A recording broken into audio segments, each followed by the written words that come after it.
Sejam bem-vindos a mais um Papo de Expedicionário. Eu sou Gustavo Ciotti e desde já fica o convite para conhecer as minhas redes sociais, a minha rede, na verdade, no Instagram, Gustavo_Expedicionário, e claro, o convite para acompanhar os episódios da nossa legítima expedição pelas infinitas possibilidades da vida, no Papo de Expedicionário. Toda semana um episódio diferente, uma expedição diferente, com um convidado mais que especial. E hoje eu tô aqui novamente em família, com o cientista digital, veterinário, praticante de artes marciais e um grande viajante de mão cheia, primão, Maurício Garcia. Que prazer, cara, que privilégio recebê-lo aqui. Seja muito bem-vindo. Legal, Gustavo. Muito obrigado aí. Vamos bater um papo aí. Tô muito feliz aí com o convite aí. Vamos embora. A honra é totalmente minha. Primão, vamos lá. Eu sempre começo assim, cara, do princípio mesmo. Eu peço, por favor, para você se apresentar para a gente. Com certeza muita gente te conhece, muita gente que vai te assistir. Mas para quem ainda não conhece o seu trabalho, a sua trajetória, porque como eu falei aqui, você é polivalente, cara. Então traz um pouco da sua trajetória até chegar onde você está hoje, que é complexo. Então traz um pouquinho de você para a gente, por favor. Bom, assim, eu fiz faculdade de veterinário faz muito tempo, né? Já estou com 62 anos, né? Fiz nos anos 80, né? Me formei nos anos 80. Eu achava que era mais até. Mas você sabe que eu venho de uma família de engenheiros, né? Você conhece minha família aí, né? Irmão, pai, todo mundo é engenheiro. Lá eu costumo dizer que eu sou o único normal lá, né? Então, e cresci nesse ambiente, tá? De exatas, tá? E eu sempre gostei muito de matemática por conta disso. E na época que eu estava me formando na faculdade veterinária, as pessoas me procuravam por causa das pesquisas acadêmicas em veterinária para fazer contas ali. Você tem muita estatística, né, nos experimentos de veterinária. Você tem lá, um lote de animais recebe uma ração, outro lote de animais recebe outra ração, qual que produz mais leite, ou qual que produz mais ovos, né? Isso tem muito na veterinária. E é necessário que você faça. Aí você tem que fazer média, desvio padrão, análise de variância, tem que fazer tudo. Ou mesmo dosagens, né? Tudo envolve você o cálculo. Vacina um lote, no outro você não vacina. Não pode errar na dose, né? Bom. Então, assim, eu comecei a mexer, o pessoal me procurava, eu ajudava. Só que naquela época não existia computador, né? Isso foi nos anos 80 e eu fazia na maquininha de calcular. Você imagina você fazer média de uma lista de, sei lá, 200 pontos, você tem que somar e não pode errar, tal. Você fazia, tudo tinha que fazer 3 vezes, anotava lápis e tal. Isso foi nos anos 80. Aí um belo dia um camarada chegou lá de uma outra nessa altura eu era professor da Universidade de São Paulo. Foi quando eu comecei minha carreira, comecei como professor lá da USP, em veterinária, e apareceu um camarada lá dizendo que eles iam inaugurar o Centro de Computação Eletrônica da USP e tinham uns computadores novos lá, e eles estavam passando nas faculdades, oferecendo lá os computadores. Você imagina, ninguém sabia o que era aquilo. Não existia microcomputador, não é que não existia internet, não existia computador naquela época, só os mainframes, que são os computadores grandes. Eu lembro que eu levantei o braço e perguntei, escuta, esse computador faz uma coisa muito complexa chamada desvio padrão, né? Faz média. O cara falou, faz, claro, não sei o quê. Bom, aí eu fui lá, eu preciso mexer com isso, né? Então, fui lá e comecei a mexer. Cara, fiquei maluco, bicho. Fiquei maluco. Se encontrou. Fiquei alucinado. Nossa, ele faz isso. Aí eu comecei a mexer com aquilo lá. Sei lá, alguns anos depois eu já estava dominando tudo. E também tem que ter uma aptidão, né? Não basta ser apenas adepto, ou você tem que ter uma predisposição a gostar de mexer com tecnologias, né? Por mais precário que fosse na época que você começou. Eu sei, acho que realmente talvez eu tivesse alguma aptidão. Hoje eu vejo assim, eu respiro tecnologia, né? Eu mexo com tecnologia todo dia, desde essa época, faz 40 anos, todo dia eu faço alguma coisa ligada com tecnologia. Eu aprendi a programar, fiquei tão doido que uns anos depois eu era professor da Universidade de São Paulo, já tinha feito mestrado, já tinha feito doutorado, estava com uma carreira acadêmica, carreira de pesquisador, e eu pedi demissão. Né? Os caras falaram, porra, Maurício, você vai pedir demissão, você é doutor da USP, você quer pedir? Eu falei, não, eu vou fazer uma empresa de software para veterinária, software para clínicas veterinárias e software para fazendas. Isso foi nos anos 90, uns 10 anos depois desse primeiro episódio. Pra você ter uma ideia, naquela época ninguém tinha computador. Não tinha. Você tinha que primeiro explicar o que é um computador para depois tentar vender o software, né? Porque as primeiras fazendas no Brasil que rodaram programas de computador foi eu que fiz, né? Não todas, obviamente, né? Porque também tinha outras empresas trabalhando naquela época. E para você dar conta de uma demanda, seja de gado ou seja de produção de soja, sei lá, milho, é foda, né? Eu posso dizer que os meus clientes naquela época foram a primeira vez que eles usaram um software. Olha isso. E era muito engraçado, porque eu tinha software para vários tipos de atividade, tinha até para contabilidade. Uma vez eu fui eu ia muito para exposição agropecuária para tentar vender para as pessoas, né? Chegou um camarada para mim, um fazendeirão, daqueles bem tradicionais, chegou para mim e falou assim, Maurício, Isso onde? No interior de São Paulo? Eu acho que isso deve ter sido Campo Grande, talvez. Eu viajava o Brasil todo. Viajava o Brasil todo. Ia lá para Esteio, no Rio Grande do Sul, Campo Grande, em Goiânia, Bahia, né? Onde tinha feira agropecuária, eu ia. O oeste, né? Da Bahia ali, Luiz Eduardo. E mesmo assim, fora do Brasil, por causa dessa parte veterinária, porque naquela época, você imagina, eu fiquei famoso por causa disso. Eu era o único cara da veterinária que entendia de computador. Pioneiro. Eu escrevi um livro que era Informática na Veterinária. Eu tinha que explicar, olha, tem o computador, tem uma tela que parece tipo uma televisão, entendeu? Aí tem um teclado que é como se fosse uma máquina de escrever. Tinha que explicar isso, né? Mas aí aquele fazendeiro chegou para mim e falou, escuta, isso aqui faz contabilidade da fazenda? Eu falei, faz. Então ele anota tudo que entra, tudo que sai. Eu falei, anota tudo que entra, que sai. Ele, então eu não quero, né? Eu falei, pô, não quer por quê? Porque eu vou perceber que eu estou perdendo dinheiro na fazenda, eu não quero vender a fazenda, eu gosto dela, eu sei que eu estou perdendo, mas eu não quero ver, tal, então, né? E era, prefiro ficar sendo enganado. Ficar sendo enganado daquele jeito, né? Era a cabeça da turma. Mas aí eu fiquei 10 anos com essa empresa daí. Né? E eu tinha ficado 10 anos como professor, fiquei mais 10 anos com essa empresa daí, né? E aí um tempo depois, aí aprendi a programar, aí foi chegando o Windows, internet e tal, aí cada vez que ia chegando eu ia aprendendo uma coisa. Se atualizando junto. A lógica, eu posso dizer, depois de todos esses anos, não mudou muito a lógica.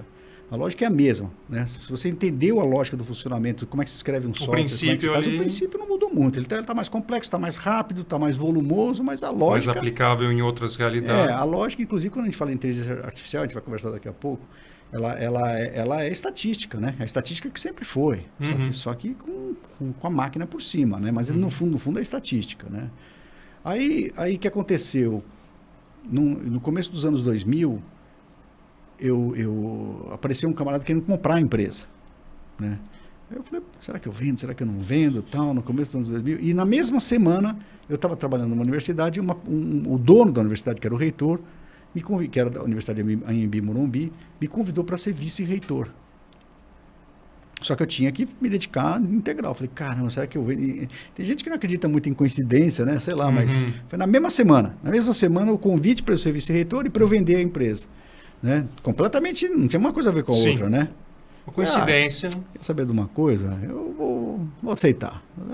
Aí resolvi aceitar, vendi a empresa, isso foi no começo dos anos 2000, vendi a empresa e guardei o dinheiro tal, e fui ser vice-reitor, era um cargo bom, né, tal. E aí eu fiquei muitos anos nessa vida acadêmica mesmo, sendo diretor acadêmico de um grupo educacional que tinha esse grupo educacional. O que ele tinha? Ele tinha faculdade, ele era filial de uma empresa americana, baseada em Chicago, e tinha faculdades no Brasil todo, né? Gustavo, como eu viajei nesse período daí, viu? Por quê? O que acontece? Ele tinha faculdade no Brasil todo. Então, toda semana eu ia para uma faculdade. Foram 10 anos. Capitais, interior? Capital, interior, tudo. Eu fazia uma média de uns 110 check-ins por ano. Né? Eu já conhecia direitinho como é que chegava no aeroporto. E não só nacional. Não só nacional. Os Estados Unidos ia umas 4, 5 vezes por ano para os Estados Unidos, né, tal. E já conhecia os jeitos do aeroporto, descia de um, descia do outro. Nos Estados Unidos tem até uma história engraçada que eu não sei por quê, que eu caí numa lista de second screening, que eles falam, que é você chega na imigração lá, eles te mandam passar a linha, né? Desconfiaram, sei lá, cheguei o lá, tamanho do nariz, sei lá. Deve ter sido alguma coisa assim. Ele falou, pô, esse cara aí e tal. Primeira vez foi em Miami. Cheguei em Miami lá, o camarada falou o seguinte, vai pra lá. Tal. Tudo bem, cheguei na salinha lotada de gente ali, tal. Aí você fica ali, né? Aquela confusão e tal. E receoso, porque você não sabe qual que vai ser. O que é? Um tempo depois o cara me chama, olhou pra minha cara, falou, vai pegar o passaporte, olhava assim. Não falou nada, cara. Carimbou e me liberou. Outra vez eu entrei por Los Angeles, second screening. E aí fui indo. Não sei quantas vezes eu fui passar a linha. Né? Né? Você que está mexendo com viagem e tudo, eu vou fazer qualquer dia guia das salinhas. Né? Quais são como agir caso... Não. Quais são as boas salinhas? O serviço melhor, qual é o serviço melhor? Né? Por exemplo, Miami é muito ruim, mas do Canadá é muito boa essa linha, tá? Serviço é bem atendido, tem água, é rápido. tem café. Tal, né? Foram muitas vezes. Teve uma vez que eu viajei com a minha mulher, com a minha filha, a gente chegou lá, isso foi na Califórnia, chegamos lá, e ela falou o seguinte, eu falei para ela, se me chamarem, vocês passam, e ficam lá nas bagagens lá, porque eu vou sair. Vai demorar uma meia hora, sei lá, uma hora, mas eu saio. Vocês me esperam lá. Tudo bem. Passamos lá, entreguei os 3 passaportes, eu, minha mulher, minha filha. Eu olhei os 2, ela separou 2 e deixou um de lado. Eu falei, ih, caramba, né? Aí falou assim, vocês podem ir, você vem comigo, né? Não deu outro, né? E anos depois, muitos anos depois, eu fui renovar o meu visto no consulado americano. A mulher perguntou, que dia que é o seu aniversário, seu nascimento? Eu falei, 28 de abril. Mas não é 29 de abril? Eu falei, não, 28 de abril. Não é, tem certeza que não é 29 de abril? Eu falei, tenho certeza. Sei. Ela falou assim, você nunca teve problema na imigração, não, né? Eu falei, todas as vezes, porque estava errado o meu cadastro. Então, o que acontecia? Ele olhava meu passaporte, estava uma data, lá no sistema dava outra, eles me levavam só para conferir. E podiam ter consertado isso, né? Sim. Não consertaram. Ninguém falou nada, ninguém sinalizou. Naquele dia ela consertou no sistema, nunca mais tive problema. Olha né? que maravilha. Foi. Então, e aí eu fiquei 10 anos rodando o Brasil, rodando o mundo como gestor de educação e continuando trabalhando com tecnologia, até uns 4 anos atrás, mais ou menos, que aí eu saí da empresa, assim, não vou dizer que eu me aposentei, mas assim, vamos dizer que eu quis me dedicar mais, não a esse mundo corporativo das empresas, tal, que é uma coisa muito intensa, tal. Acho que é legal assim, você ter experiência, eu já tive, tal. Acho que eu já deu a cota, já dei a minha cota lá, tal. E desde então, nos últimos 4 anos que eu tenho feito, eu tenho me dedicado puramente à tecnologia e auxiliando empresas, organizações e tecnologia ligada com a educação. Principalmente, a minha grande praia mesmo é a educação, né? Certo. Então, a tecnologia ligada à educação. Que é uma ferramenta extremamente versátil e útil. E é isso que eu faço hoje. Basicamente, hoje eu estou envolvido em alguns projetos, eu tenho mais ou menos uns 4, 5 projetos. Tem projetos do Brasil, tem projeto dos Estados Unidos, tem projeto do México. Todos eles ligados à tecnologia e ligados à educação. E você, assim, é um adepto da tecnologia, né? Você aplica isso no seu trabalho e através da educação. Aonde que ela exatamente entra? Onde que ela exatamente é tão efetiva na globalização? É para as pessoas se conectarem, para facilitar para fazer um trabalho, para comunicação? O que você vê de bom exatamente na tecnologia dentro da educação propriamente, para começar, assim? Acho que são 2 coisas, né? Uma coisa é a tecnologia como ferramenta. Quando você tem algum projeto acadêmico e você usa a tecnologia como ferramenta. Outra coisa é ensinar as pessoas a usar a tecnologia. Formar engenheiros de computação, cientistas de computação, especialistas nessa área daí. Então são duas coisas. Há uma resistência ainda? Hoje em dia talvez não. Das pessoas assim aprenderem ou... Não. Pelo contrário, há uma adesão. Né? É uma carreira. As pessoas fazem porque é uma demanda, né? Hoje tem uma demanda de programa. Não digo dos alunos, digo para as pessoas que você vai ensinar. As pessoas recebem bem a tecnologia ou você tem que desmistificar algumas coisas? Você tem que haver um preparo antes? Porque tem gente que não tem acesso tão facilmente à tecnologia, então às vezes chega e parece um bicho de 7 cabeças. O seu trabalho é viabilizar que ela entenda como fazer aquilo de algo útil para ela. Então, assim, quando a pessoa nem para pensar, né? A pessoa depende... Vou dar um exemplo, por exemplo. Na maior parte das faculdades, o professor vai dar uma aula, ele pega lá um PowerPoint, sei lá, faz uma apresentação, termina a apresentação, os alunos falam, pô, me dá essa apresentação, como é que é? Me manda pelo WhatsApp, ele manda aquele arquivo pelo WhatsApp, então ele bota lá num Drive, passa o link do Drive. Antigamente era um pendrive, né? Copiava um pendrive, os caras copiavam, tal, né? Agora, por que a faculdade não tem um aplicativo e o cara entra lá e já está tudo lá, aquela aula já está lá, ele não precisa fazer isso, né? Aí o aluno já vê as notas dele, já vê as faltas, já tá lá o material, tem as coisas. Então, assim, o ideal é que a pessoa nem perceba isso, né? Você é contra a tecnologia de banco? Como é que alguém pode ser contra a tecnologia de banco? Não é, né? Hoje em dia, a tecnologia de banco avançou tanto que as pessoas preferem fazer as transações bancárias pelo celular do que pelo computador. Sim. Né? A interface do celular é melhor do que a interface do computador. Né? Não são todas as áreas que estão assim hoje. Tem muita coisa que é meio chato fazer no celular, você prefere fazer no computador. Agora, obviamente, ninguém quer ir na agência. Né? Então, você entende? Assim, ninguém gosta de tecnologia ruim. Não é que ninguém gosta de tecnologia, as pessoas não gostam de tecnologia ruim, uma coisa, né, que é uma coisa que atrapalha, que torna burocrático, que faz... Agora, quando ela está do seu lado, está te ajudando, você nem percebe e você não acha ruim. Né? A gente está aqui hoje fazendo essa reunião aqui, quanta tecnologia está embarcada nessa sala aqui, nesse microfone, nessa televisão, nessa iluminação, nas câmeras, tudo. Tem muita tecnologia embarcada aqui no seu celular, no seu relógio. Né? Então, ela está presente, né? Ela está presente sempre. Mas a tecnologia, assim, tem várias maneiras de você ver a tecnologia. Eu acho que ela aplicada à educação ela é excelente. E vamos desenvolver mais sobre isso. Mas você vê assim, o desenvolvimento da tecnologia, ele está meio desenfreado. Hoje em dia ele está alcançando níveis que... E assim, você não sabe... Você já assistiu uma série chamada Black Mirror? Qual é o episódio, cara? Episódio que eles conseguem se... Eles conseguem se dar notas, enfim. Eles ganham benefícios através da nota que se dá, né, para cada um, enfim, né? E você vê isso e eu falo, cara, isso daí deve ser daqui a uns 5 anos, assim, a gente já está caminhando para isso. A tecnologia, se bem conduzida, ela tende a acrescentar, ela tende a trazer coisas boas. Mas você acha que também que pode haver um momento que se perca a mão e que a tecnologia comece também, por que não, a substituir as pessoas? Porque tem um lado da tecnologia que ele facilita o trabalho, mas ele tira uma pessoa para que a tecnologia faça aquele trabalho daquela pessoa. Você também vê isso como algo que vem acontecendo, que pode ser um outro lado, né, desse desenvolvimento desenfreado, ou não, isso é uma coisa natural, que vai acabar acontecendo mesmo enfim, é o andar natural das coisas. Não, eu acho que como tudo, né? Como tudo, até brinca, até fala, né? A gente estava comentando, até colesterol tem do bom e do ruim, né? Tudo. Então tem, se você, por exemplo, radioatividade você pode fazer remédio para câncer, você pode fazer uma bomba atômica, né? O problema está na radioatividade? Não, está com o que você faz com ela. Sim, né? Perfeito. Então você tem todo aí, você pode usar a tecnologia para cometer crimes, você tem quantas coisas estão acontecendo, golpes, né? Coisas que estão sendo montadas, fake news, um monte de coisa que é através da tecnologia. A tecnologia ela permitiu coisas que não eram possíveis no passado, ruins. Né? Muitas coisas. E vão continuar coisas muito ruins acontecendo, como tudo. Mas isso daí, independente de ser tecnologia, seja o que for, né? O ser humano sempre encontra um jeito de fazer uma coisa ruim, né? Seja o que for, né?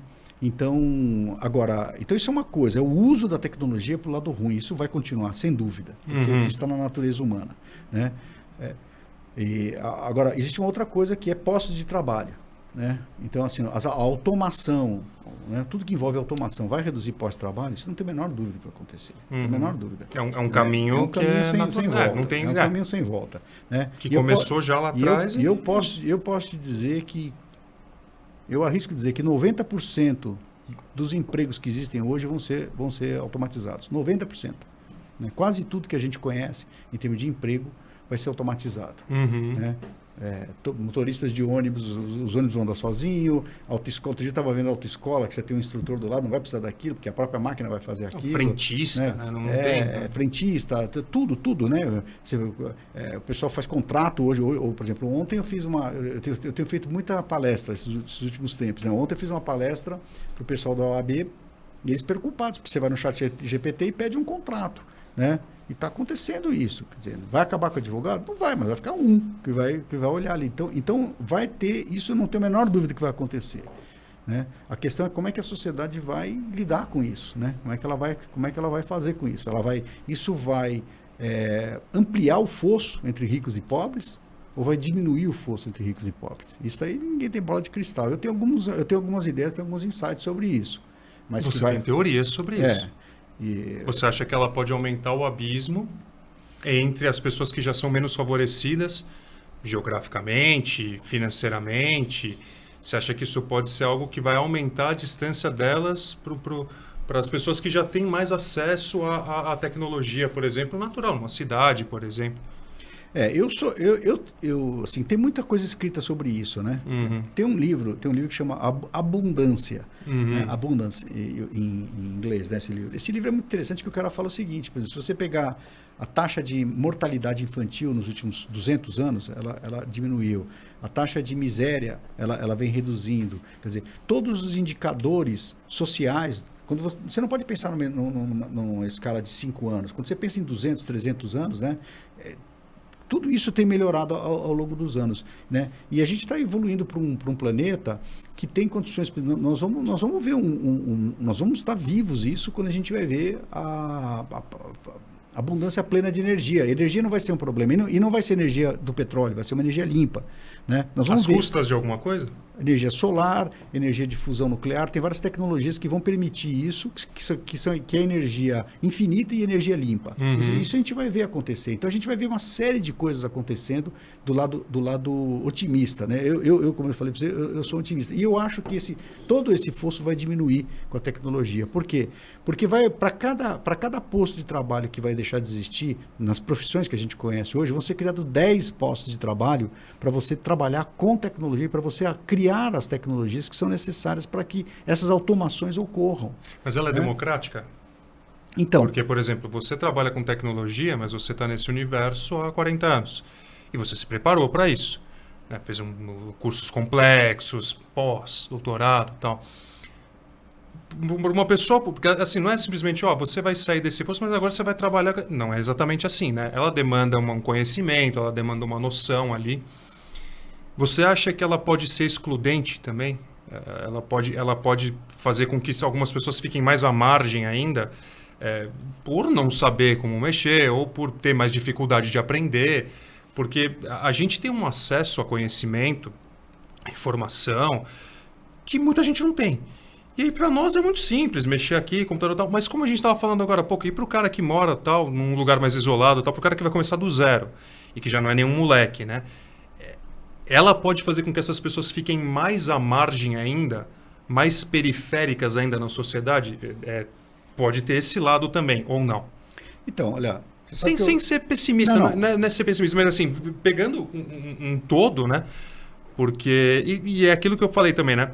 A partir do momento que a tecnologia começa a trabalhar por si, e tem muitos livros, tem muitas... Você já deve ter lido o 21 lições para o século XXI? Não. Que é do cara que escreveu Sapiens. Eu não vou lembrar o nome do cara. Noah, baita livro, sensacional. E ele dá vários exemplos metafóricos de computador, tal, não sei o quê. Então, assim, a partir do momento que a gente está alimentando uma coisa que, assim, está ficando cada vez mais autossuficiente, e que muitas vezes você vê os algoritmos, por exemplo. Então, na verdade, assim, a tecnologia é um assunto que, assim, você pode levar para várias... Ela se ramifica em várias possibilidades. Mas ela tem o lado benéfico, o lado que contribui. Mas, cara, ela se não for tratada com respeito também... Porque não tem só o lado bonito, né? Da facilidade e tal, não sei o quê. Envolve várias outras coisas também. Ela, se não for tratada com ciência, assim, com respeito, com noção das coisas, ela pode começar a caminhar sozinha e nos substituir. Ou não. Isso deixa para ficção científica, Exterminador do Futuro, Blade Runner, ou não, isso também já é muito... pensar que a tecnologia pode nos substituir, a máquina, por exemplo, ela pode nos substituir, é um exagero. Não, foi o que eu falei. Eu acho que 90% dos empregos vão deixar de existir. Né? Mas para serem criados outros? Para serem criados outros. Eu acredito nisso. Eu acredito que isso vai acontecer. Né? Agora, vou voltar num ponto que você está falando. E esse pessoal das regiões mais ermas, como é que vai ser esse processo, tal, né? Você vê o seguinte, eu tenho viajado bastante pelo Brasil, viajado bastante pelo mundo, conheço, sei lá, uns 50, 60 países aí, já tive no Brasil praticamente inteiro, né? Eu conheço bastante, viu? Bastante. Já viajei bastante, muito trabalho, congresso, lazer e tal. Só que veio a pandemia, né? Então teve um hiato que eu não viajei. Foram 2 anos ali que, né, principalmente minha mulher, ela é muito, como eu falo, coronóia, né? Coroneura. Né? Então foram 2 anos sem viajar nada. E assim que quando terminou a primeira viagem que eu fiz depois que acabou a pandemia, eu fui para o Delta do Parnaíba, que eu não conhecia. Conhecia bastante coisa, conhecia... Pelo Piauí ou Maranhão? Eu fui pelo Piauí. Foi para Parnaíba? Fui para Parnaíba, exato, e depois segui lá de barco ali, cheguei para lá. E eu já andei pelo interior. Nessa mesma viagem, eu fui de carro, alugamos um carro, fui andar pelo interior do Piauí, já andei pela 7 cidades, já fui para Serra da Capivara, tal, né? Confusões? Confusões, acho que não.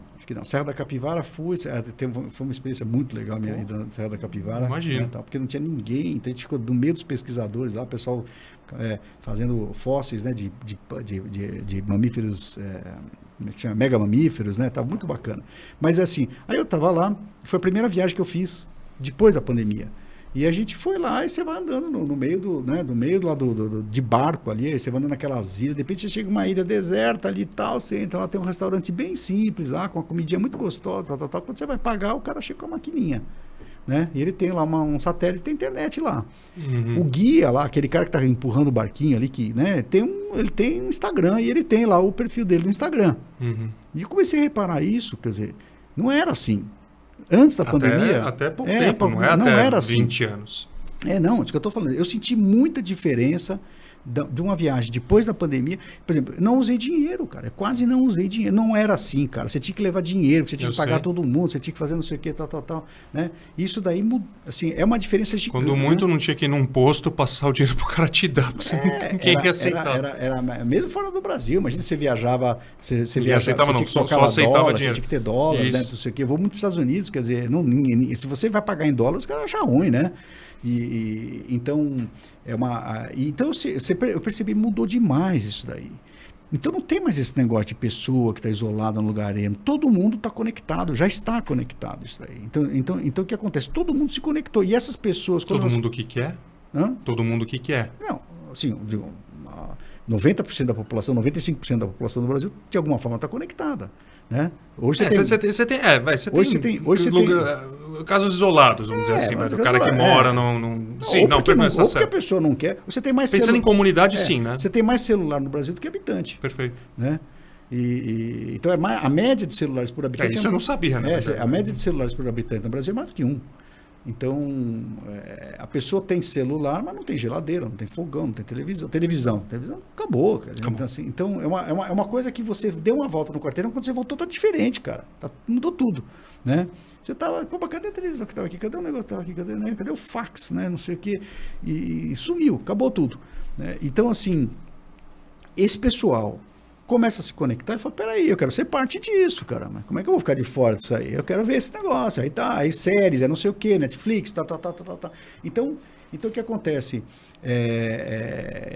Não existe mais lugar ermo, não existe mais. Esse conceito, sem conexão com o mundo exterior. Esse conceito de lugar ermo acabou, né? Esse conceito de lugar ermo. Pra você ter uma ideia, é o seguinte, ontem eu estava tendo uma reunião com a Secretaria de Ciência e Tecnologia do governo do Pernambuco, sobre avanços, os desafios do estado de Pernambuco, né, para poder... O estado de Pernambuco, só para você ter uma ideia, 50% da população de Pernambuco está abaixo da linha da pobreza, 18% abaixo da linha da miséria, né? E a gente estava discutindo quais são as oportunidades para resolver os problemas de Pernambuco, a tecnologia para resolver o problema. E eu tentando convencer o pessoal, vocês não tem que resolver o problema de Pernambuco, tem que resolver o problema fora de Pernambuco. Para que os pernambucanos resolvam os problemas de outros lugares, para que as pessoas paguem os problemas. E aquele dinheiro lá movimenta aquelas regiões. Tem que tornar acessível, né, que as pessoas possam trabalhar para fora. A China não resolveu o problema do chinês, a China resolveu o problema do mundo. E o mundo retornou. E agora com aquilo lá, o progresso que a China teve nos últimos 20 anos é um negócio que não tem paralelo. Não tem paralelo. Né? E em educação, e uma série de coisas, tudo bem, ainda é uma ditadura, tem uma série de questões. Não, mas nesse aspecto, sim. Que precisam ser resolvidas e tal. Então, quando eu olho esse Brasil que a gente conhece, que se conhece lá, cara, enfiado lá, não sei o quê, tá, tem aquelas comunidades, aquele pessoal, eles querem se desenvolver, eles querem mais. Né? E como é que você combina, como é que você equilibra isso com o desenvolvimento sustentável, com a preservação do meio? Você vai colocar uma indústria lá? Não dá, porque não tem potencial para isso. Mas por que essas pessoas, através da conexão, elas não podem trabalhar para fora, sem sair da cidade, e receber lá? Né? Por isso que eu acredito muito, quando eu vejo esse cenário, que 90% dos... Às vezes até pela produção de conteúdo. O cara mora num puta lugar bonito, ele pode tirar foto, ele pode fazer vídeos, ele pode dar aula sobre... Né? Aí tudo isso, né? tudo. Hoje ele pode ter um canal, ele pode fazer milhares de coisas sem sair da cidade. Quando eu falo assim que os 90% dos empregos vão aparecer, eu vou te dizer uma coisa, isso aqui, ó, que nós estamos fazendo aqui, existia esse emprego? Existia essa atividade? Né? E quem podia imaginar que isso ia acontecer? Então é isso que eu digo, assim, vão surgir milhares de coisas, né? Pessoas vão ficar no meio do caminho? Talvez, isso eu acho que vai acontecer. Aí que entra as políticas públicas. Mas aí você vê como um movimento natural. Né? Não, aí eu acho que é um papel dos estados de criar políticas públicas para poder administrar essa transição. Uhum. Eu acho que cabe às políticas públicas entender que vai haver essa transição. Entender quanto antes, melhor. E preparar o mundo para gerenciar isso. Gerenciar para que as pessoas que ficarem para trás... Primeiro para formar essas pessoas, que elas não estão sendo formadas para isso. Né? Primeiro para formar essas pessoas, estimular para que isso aconteça. Né? Esse mundo descentralizado, esse mundo, né? As organizações descentralizadas. Quando a gente fala em tecnologias como blockchain, por exemplo, blockchain é uma coisa que permite você não ter governo, cara. Né? Então nós estamos caminhando para... Existem tecnologias que permitem você não ter governo, cara. E as pessoas fazer as transações diretamente. Né? Então é claro que sempre vai precisar do governo para ser essa garantia, para poder administrar essas transições, para poder assegurar, né, uma série de coisas. Mas a gente está migrando para essa situação. Então, como é que eu vejo? Essa mudança é inevitável. Essa mudança é inevitável, vai acontecer. Né? A gente vai ver todo esse Brasil que a gente viaja, que a gente conhece, esses lugares lindos. Né? A gente tem que trazer progresso para aquelas pessoas, mas para que elas continuem lá, só que elas vão viver com uma casa... Não é necessário o êxodo para que o cara possa ter acesso a algo mais... Porque ele consegue trabalhar elaborado. Não, porque de lá ele consegue arrumar um emprego numa empresa da Inglaterra. De lá. Ele consegue arrumar um emprego numa empresa da França, numa empresa dos Estados Unidos, ou empresa de São Paulo, uma empresa, né, sem sair da cidade dele. Ele recebe o dinheiro sem sair de lá também. E você sabe o que significa ele receber o dinheiro lá? Onde que ele vai gastar esse dinheiro? Sim. Ele retorna tudo para o lugar onde ele vive. Exato. E aquele mercado que recebeu aquele dinheiro, ele vai recolher imposto para a prefeitura. E aquela prefeitura daquela cidade vai ter mais dinheiro. Aí ela vai investir nos equipamentos de turismo, ela vai fazer coisas. Não tem outra forma. Como é que você vai... Se você vê a estrutura de turismo precária que a gente tem em diversas cidades do Brasil, por quê? Porque as prefeituras não têm dinheiro. Elas não têm dinheiro por quê? Porque elas não têm atividade econômica. Não tem como. Elas, né? Então e a corrupção também, né? Porque você pega, por exemplo, sei lá, Barreirinhas. Não, assim, eu acho... Alto Paraíso de Goiás. Não, eu concordo totalmente. A gente tem um baita problema de corrupção no Brasil, não só no Brasil. Falta vontade, né, de fazer, né? Fazer mas a coisa melhorar. O bolo é pequeno. O bolo é pequeno. Se você, mesmo que a corrupção fosse zerada no Brasil, se ela fosse zerada, ainda assim o bolo é pequeno. Não tem dinheiro suficiente. Né? Porque é simples, você pega o PIB brasileiro e divide pelo número de habitantes. Você vê, a renda per capita brasileira é muito baixa. Né? Então, se não tiver uma forma de crescimento econômico, né? Tem que ser algo fora da régua ali. Tem que passar. Crescer, tem que ter crescimento. Porque o que o mundo não... O que o mundo... Assim, como eu falei, nessa questão de abundância, muita coisa tem melhorado ao longo do tempo. O que não tem melhorado? A questão ambiental. Essa parte da equação não foi resolvida ainda. Essa parte não... Né? Então, tem que encontrar... E a tecnologia pode contribuir para que isso melhore?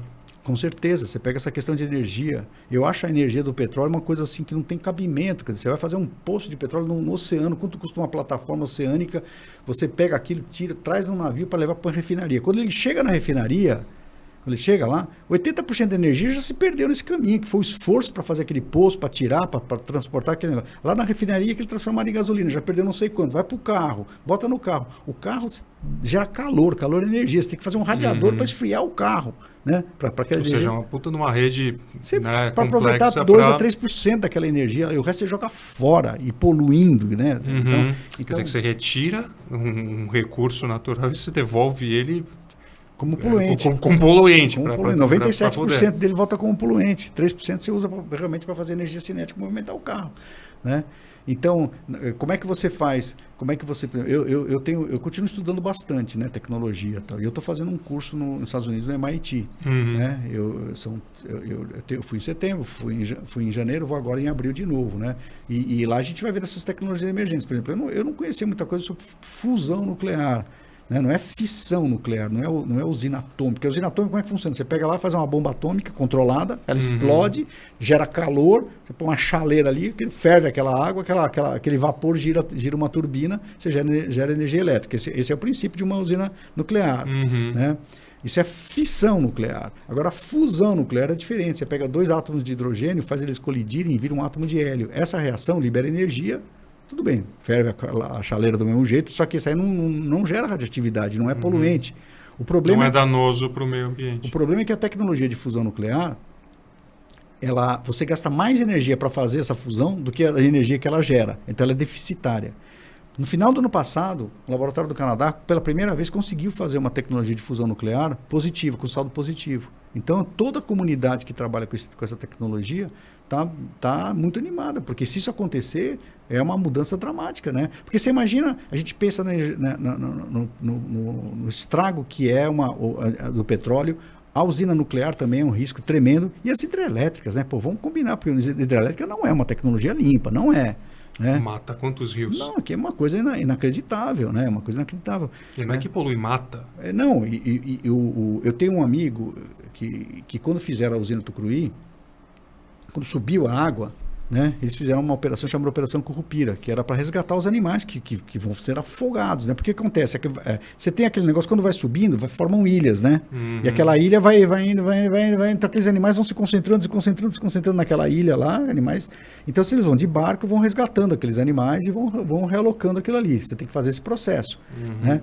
Só que então ele estava me falando, por exemplo, eles pegavam lá um caminhão de jabutis, não é um jabuti, é um caminhão de jabutis. O que você vai fazer com um caminhão de jabuti? Você vai pegar lá e vai fazer o basculante, vai soltar aquele jabuti lá, eles morrem de fome, porque o lugar onde você solta não está preparado para receber aquela quantidade. Sim. Por mais que você faça a Operação Curupira, que era o nome dessa operação para resgatar esses animais, 90% vai morrer. Você causa um desequilíbrio gigantesco. Não, eles vão morrer, porque você não tem o que fazer com aquilo. Sim. Né?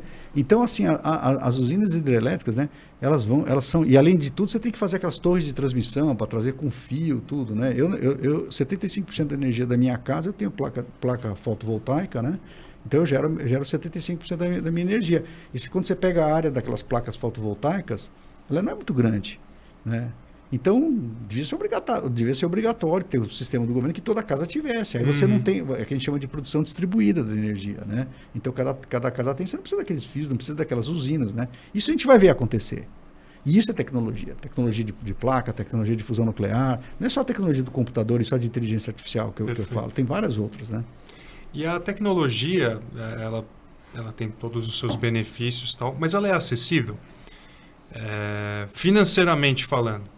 Porque vamos pensar, por exemplo, placa solar, que é um negócio legal pra caralho. Eu não tenho a menor ideia de quanto deve custar, mas deve ser caro pra cacete.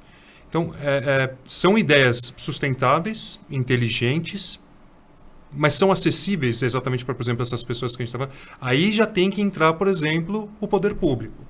O governo tem que botar a mão ali e viabilizar isso. Porque a tecnologia por si, ela é cara, por assim dizer.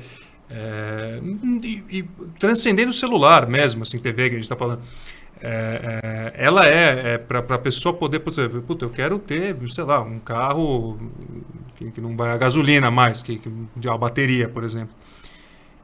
Essa tecnologia, ela está sendo feita para ela ser democrática ou ela vai ser uma coisa que é para um seleto grupo que poderá utilizá-la, poderá pagar por isso, ou ela está sendo criada para ela realmente fazer parte da vida das pessoas, da sociedade? Não, você pega o seguinte, quanto que o governo gastou com Belo Monte? Quanto custou aquilo ali? Ou essa usina Tucuruí que eu falei, quanto custou aquilo ali? Né? Para fazer aquele estrago lá, né? Quer dizer, gastar um dinheiro para... Não é só gastar um dinheiro para destruir. Né? Então, eu acho que é uma questão de decisão política. Dinheiro tem, cara. Né? Dinheiro tem. O governo tem que ter a escolha das prioridades, tal, tem uma série de questões aí. Visão, né? Não, isso, exatamente. Pensando nisso, assim, de que o governo tem que viabilizar isso. Porque, a sociedade por si só, pensando nas camadas menos favorecidas, vamos dizer assim, a tecnologia está sendo criada para que essas pessoas também tenham acesso, sem ter que, não sei, se endividar ou entendeu? O governo gasta por ano, sei lá, 2 trilhões, eu não sei exatamente quanto, acho que são 2 bilhões, né? 2 bilhões que ele gasta por ano em uma série de coisas. Né? Então, assim, existe um negócio chamado orçamento. Né? Agora, não existe dinheiro do governo, porque esse dinheiro do governo veio dos impostos. É nosso, né? Na verdade. É nosso, então não existe esse negócio, o governo. Quando a gente falou o governo, é a gente, né? Sim. Só que quem escolhe o que faz, o que não faz. Então eu acho que existe quando a gente fala o seguinte, de uma decisão para você sair de um modelo e ir para outro, de um modelo mais sustentável, né? Isso daí são decisões políticas. Né? Vê o caso, por exemplo, que está acontecendo na Arábia Saudita, né? ou nos países árabes em geral. Eles sabem que a questão do petróleo vai acabar, eles sabem disso. Não é um recurso finito, Não, infinito. Quer dizer. não. A demanda de petróleo vai acabar. A demanda de petróleo vai acabar antes do petróleo acabar. Perfeito. Né? Eles sabem disso. Por quê? Na hora que o carro elétrico, por exemplo, na Europa, a partir de 34, se eu não me engano, não pode mais fabricar carro a combustível fóssil. Está proibido. Todos os carros vão ser elétricos a partir de 2034. Né? Então isso vai chegar no mundo todo, você não vai ter carro. Então o petróleo ele vai continuar existindo, claro, para fazer plástico, mas não para você queimar ele. Né? Porque o problema virar combustível. O problema é quando você queima ele que gera esse problema de gás estufa, né? De efeito estufa. Então, os países árabes sabem que isso está acontecendo. Né? O que Dubai fez? Dubai criou uma cidade que é um hub, que tem hotéis, que tem posto, que tem um porto que faz o comércio com a China, que tem aeroporto e tal, para poder sair da dependência do petróleo. Os países árabes estão fazendo isso. A Arábia Saudita eu tenho acompanhado um investimento, cara, esse é o número, eu tenho um número exato, são 500 bilhões de dólares. Não são 500 milhões de dólares, são 500 bilhões de dólares para construir uma cidade na Arábia Saudita chamada Neom. Eles estão construindo essa cidade, uma cidade que vai caber, que um dos prédios lá vai caber 9 milhões de pessoas. E esse prédio é totalmente sustentável. Uma cidade vertical. É uma cidade horizontal, cara. Você não acredita, bicho. Você não acredita. Depois olha. Horizontal? É horizontal porque é um prédio que tem 200 metros de largura e, acredite se quiser, 170 quilômetros de comprimento. O prédio tem 170 quilômetros. Um prédio. Né? Aí você fala, pô, você imagina... Só que, né? Só que ele é todo sustentável, ele é no meio do deserto. Então, dentro dele, a temperatura é climatizada, tudo com energia solar, com tudo, então ele é autossuficiente, não tem combustível fóssil dentro dele. Né? Para que aquilo vire um hub de serviços, não sei o quê, porque eles têm que mudar, eles sabem disso daí. Então, eles estão pegando o dinheiro do petróleo, que é abundante hoje, para poder fazer investimentos, para poder mudar a dependência. Né? Então, essas decisões políticas que são importantes. Você estava falando de hidrelétrica, né? Uma vez, você já ouviu falar no Salto do Icumã? Não. Ele é no Rio Grande do Sul e ele é a maior cachoeira longitudinal do mundo, né? Tem, se eu não me engano, 20 quilômetros, vai do Brasil à Argentina, ali no noroeste do Rio Grande do Sul. E ali é um espetáculo, um lugar lindo, tem 20 quilômetros, não, tem 20 metros de altura, 2 quilômetros de extensão. Lindo, espetáculo. E aí eu fui visitar e abriram uma hidrelétrica, abriu as porteiras ali em Chapecó e, cara, engoliu a cachoeira inteira. E levou, assim, devastou toda a floresta junto, é um parque estadual e tal. Então, só pegando assim o exemplo da hidrelétrica, é uma devastação absurda, né, cara? E é uma utilização burra da tecnologia, né? Porque você está muito mais fazendo um desserviço do que contribuindo, na verdade. Qual é a solução? Não, mas qual é a opção B para não fazerem mais hidrelétricas, por exemplo? É isso que você está falando. Não, eu acho que são... Por exemplo, cidades sustentáveis. Elas são viáveis, por exemplo, num país de terceiro mundo? Ou é preciso que você tenha uma quantidade de dinheiro que, sei lá, às vezes o país não consegue ter? Por exemplo, esse prédio gigantesco que você falou. Imagina o custo disso. Cidades sustentáveis, e digo assim, não apenas nas capitais, mas exatamente em cidades menores. Tal. Você acha que elas são viáveis, por exemplo, no Brasil? Cidades inteligentes, sei lá, né? Que sejam sustentáveis, que não sejam agressivas para o meio ambiente, enfim. Aqui tem espaço para isso? Não estou nem falando de querer ou não, se o governo vai ou não, que é uma outra questão. Mas você acha que aqui isso existe? Pode ser uma coisa que se incentivado, que se pessoas como você mostrarem caminhos para tal, quais são os benefícios, como é que você pode chegar nisso? Você acha que é viável para um país, por exemplo, como o Brasil? Não, um projeto como o Neom, da Arábia Saudita, não vai ter, porque eles estão... Não precisa ser nessa magnitude, mas assim, pensando em uma escala menor. Assim. Não, eu acho o seguinte, por exemplo, pega uma cidade como São Paulo. A cidade de São Paulo você tem bairros de mais ricos e bairros mais pobres. Né? Em bairros mais ricos você tem prédios de gente mais rica. Tinha que obrigar os prédios mais ricos a terem placa solar. Né? Tem dinheiro lá. Então você muda a legislação da cidade para que novas incorporações que sejam feitas em regiões centrais, todas elas tenham sua própria energia e tratem seu próprio esgoto e capturem sua água. né? Para não depender dos serviços públicos para poder trazer energia, trazer água e tirar o esgoto, né? Então, se isso tivesse, aí pega toda a economia que é feita com o provimento desses serviços e joga esses... A longo prazo. Joga esse dinheiro. Não, você tem que pensar de longo prazo. Sim. Né? Você tem que pensar em longo prazo, porque o longo prazo passa para todo mundo, né? Passa para quem faz e para quem não faz na mesma velocidade, né? Quer um exemplo disso? Pega o caso da Coreia do Sul. A Coreia do Sul, ela foi ocupada pelo Japão de 1900 a 1945. Então ela não tinha nada, em termos de educação, de universidade, tecnologia, não tinha nada. De 1900 a 1945. Quando terminou a Segunda Guerra Mundial, 1945, a Coreia se libertou. Falou, pô, legal, vamos se libertar. Só que passou 5 anos e estourou a Guerra da Coreia. A Guerra da Coreia foi de 1950 a 1954. Quer dizer, quando terminou a Guerra da Coreia em 54, que não tinha mais nada, não tinha acho que 2 tijolos um em cima do outro. Né? O meu pai, que você conhece, ele é formado na Politécnica de São Paulo, se formou em 54. O Brasil já tinha universidades nessa época, já tinha uma série de coisas. A Coreia não tinha nada, né? Vai ver o que é a Coreia hoje, o que é o Brasil. Decisão política, decisão de longo prazo. Quantidade, né? de habitantes também? Não, decisão. Não influencia? Não. Você tem demanda. Você tem país pequeno, você tem país grande que toma a decisão certa e toma a decisão errada, né?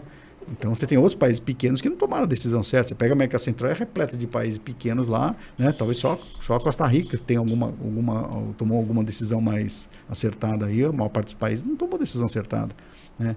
Então, por uma série de questões, né? Tem questões históricas, tal, tem uma série de questões aí.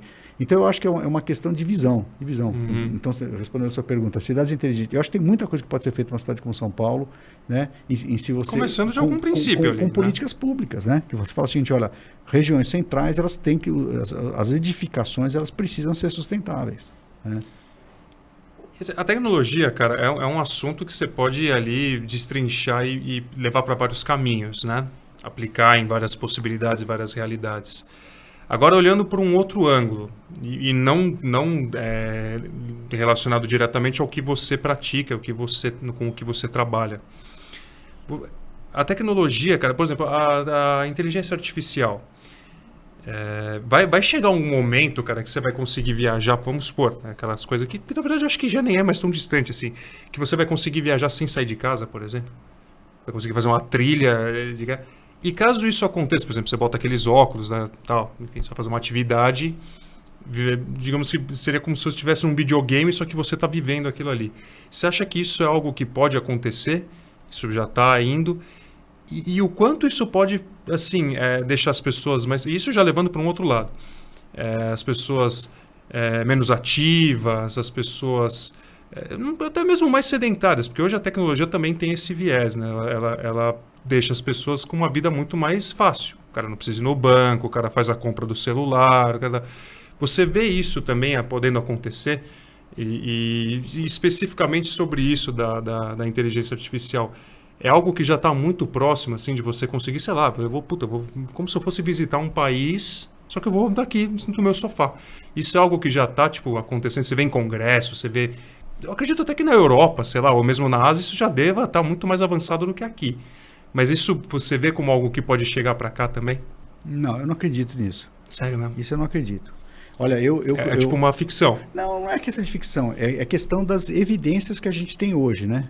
Quando eu vejo, por exemplo, o avanço, quando eu falei de fusão nuclear, porque eu fui visitar o laboratório que faz isso, eu estudei a tecnologia, então eu sei que isso está acontecendo, eu sei que a Arábia Saudita está construindo aquilo ali, eu sei como é que eu consigo fazer uma tecnologia de inteligência artificial para olhar um texto e dizer o que está dentro daquele texto. Então você vê, isso que você está falando, que é o que a gente chama de realidade virtual, realidade aumentada, isso já se fala há vários anos, isso não avançou e eu não vejo evidências de que isso vai avançar de forma consistente. Eu não vejo isso, né? Eu, por exemplo, eu não boto menor fé nessa história de metaverso, né? Não por crença, por nada, simplesmente pela falta de evidências. Porque como é que vai ser isso? Vai ser um óculos? Quer dizer, mas isso está sendo cada vez mais abordado e está cada vez mais palpável também, porque você vê, sei lá, em filmes, essas coisas tal, que está cada vez mais próximo de ser realmente criado algo nessa linha. Você realmente acha que isso... Não tem isso. Nós não estamos perto disso. Uhum. Nós estamos muito longe disso ainda. Muito longe. No Brasil ou no mundo? No mundo.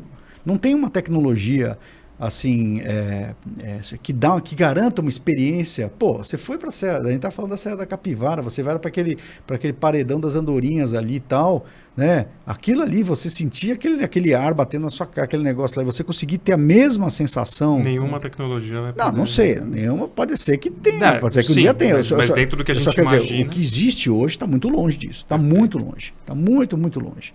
Né? Você consegue ver aquela coisa, você tem estímulos visuais limitados, que você bota um óculos aqui, você olha para aqui, olha para lá, tal, né? Você consegue tem pessoas que têm tonteira com isso daí, o pessoal, todas as empresas que tentaram avançar nisso não conseguiram chegar, né? O Google investiu uma montanha de dinheiro, que é aquele Google Glass, lá, que ele ia até lei, que você ia olhar, aquilo não vingou, né? Existem limitações até de hardware que ainda não foram resolvidas, uma delas é a bateria, né? Como é que você vai fazer um óculos? E a bateria daquele negócio? Vai ter que toda hora estar espetando ele num negócio. E outra coisa, e ainda que eles façam um óculos que tenha a possibilidade, você coloca o óculos, você vê a pessoa, já aparece um balãozinho em cima, aí essa pessoa não sei o que, tal. Você vai ter que carregar o óculos no bolso, quer dizer, já tem que carregar o celular, você imagina um incômodo, espera um pouquinho de botar o óculos, tira o óculos, põe o óculos, sabe? Vai ser lente de contato, como é? Então existem questões de hardware que não foram resolvidas ainda. Ou seja, não há solução para essas coisas ainda. Então eu não vejo isso acontecer. E uma curiosidade, cara, uma coisa assim que nem me veio à cabeça. Porque assim, trabalhando com coisas orgânicas, por mais que a gente esteja acumulando lixo a níveis absurdos hoje em dia, mas em teoria você consegue reciclar, o orgânico você consegue às vezes reutilizar. Você está com uma moto agora que ela é elétrica, por exemplo. Todo esse aparato tecnológico, toda essa parte que na bateria, tal, não sei o quê, isso vai para onde depois? Isso tem como ser reutilizado para retornar para a tecnologia, para fazer novas... Ou isso vai ter um tipo de lixo, agora lixo, sei lá, lixo tecnológico, sei lá, não sei, entendeu? Isso tudo, ele vai para onde depois que perdeu a sua utilização, por exemplo? Isso é só uma curiosidade que eu tenho. Porque você vê hoje, por exemplo, o problema que são os celulares, né, descartados. Né? O quanto isso dá dor de cabeça, isso aqui não é nada ainda. A tendência é que tudo vai virar, como o celular virou, tudo vai virar tecnológico, tudo vai virar aqui. Para onde que vai tudo isso? Né? Automóveis, celular, enfim, moto. O que vai ser feito desses materiais... Porque você está trazendo para mim uma visão que eu acho legal pra caralho, que é assim, da tecnologia, ela ser amiga do meio ambiente. Ela está indo a favor do meio ambiente. E é uma visão que a gente vê pouco, na verdade, por isso que é tão importante o seu trabalho. Mas pensando nesse aspecto exatamente, assim, especificamente, essa tecnologia toda, quando perder o seu uso, ela vai para onde? O que vai ser feito dela? Vai ser reutilizada? Vai ser reciclada? Não sei o quê. Isso já é uma coisa que é debatida, porque hoje o celular, por exemplo, é um problema. Né? O descarte de celular, por exemplo, é um problema. Como é que você já se aprofunda nisso? Você já vê isso como uma questão? Isso é abordado? Enfim. É o seguinte, qualquer processo industrial é poluente. Não tem como. Qualquer processo industrial... Nada vai passar isento não tem nenhum processo que vai passar isento. Você tem que escolher onde você quer tomar o tiro, né? Assim, para mim, na minha opinião, não tem nada pior que o petróleo. Nada pior. Né? Para mim é o máximo não só pela operação do petróleo, do lixo que ele produz, é o que ele solta na atmosfera. A despeito de tudo que ele cria. Então é o seguinte, eu acho que o mundo precisa primeiro virar essa página do petróleo. Né? Virar essa parar de queimar petróleo. O mundo precisa disso aí. Né? Tem o problema das baterias dos descartes? Tem, mas ele é muito menor do que o problema que o petróleo causa. Né? O segundo problema é o seguinte, o mundo tem que parar de desmatar. Porque qual é o problema de desmatar? Desmatar, você derruba uma árvore que tem lá 1000 anos, como é que você vai fazer? Você não tem como repor aquilo. Né? Então todas essas coisas que são insubstituíveis, essas questões, elas são prioritárias, a prioridade é essa daí, essas questões que são insubstituíveis. E tem que fazer também como mitigar. Aí que entra a ciência, que entra a tecnologia para ver formas de fazer. Você pega, por exemplo, vamos pegar o caso do ferro. Né? Tem ferro aqui, né? Tem ferro aqui. O ferro vem da onde? Vem da montanha. Você tem que pegar e cavar a montanha, que é o minério de ferro, que lá na Serra do Carajás. Né? que é uma montanha, que é uma cadeia de montanha que está sendo cavada e derretida, né? Você vê o tamanho do caminhão, do pneu de cada caminhão lá que faz isso daí, não é? E você sabe que quando você faz o forno, você faz umas pelotas assim, põe o ferro lá, ele derretido, faz o que eu chamo de gusa, que é um lingote, e a partir daquilo faz o aço depois, né? Sobra um lixo ali, que são partículas menores de minério de ferro, que aquele forno não consegue processar, que chama, tanto que o nome disso é escória, né? Escória de ferro, né? Então o que as pessoas fazem, por exemplo? Tem até meu pai que está num projeto desse, meu pai com 90 anos está num projeto do quê? De pegar o quê? De pegar a escória do minério de ferro e repelotar ele com ligas para que você possa produzir aço da escória, né? Então, ela deixa de ser um poluente, ela passa a ser matéria-prima, né? Então o que acontece? São formas de mitigar. Você não vai conseguir parar de cavar a serra lá, né? Mas você pode cavar numa escala muito menor. Escala menor. Você pode, então eu acho que tem o seguinte, não existe atividade industrial sem poluir, não tem. A tecnologia é demonizada. Você acha que ela é apresentada para nós, às vezes, de uma forma, por exemplo, você está me trazendo um ponto de vista que eu não estou acostumado a ver. E me fazendo refletir e ver que, pode ser um puta de um caminho legal pra caralho. Só que esse ponto de vista, essa parte não é trazida muito para nós.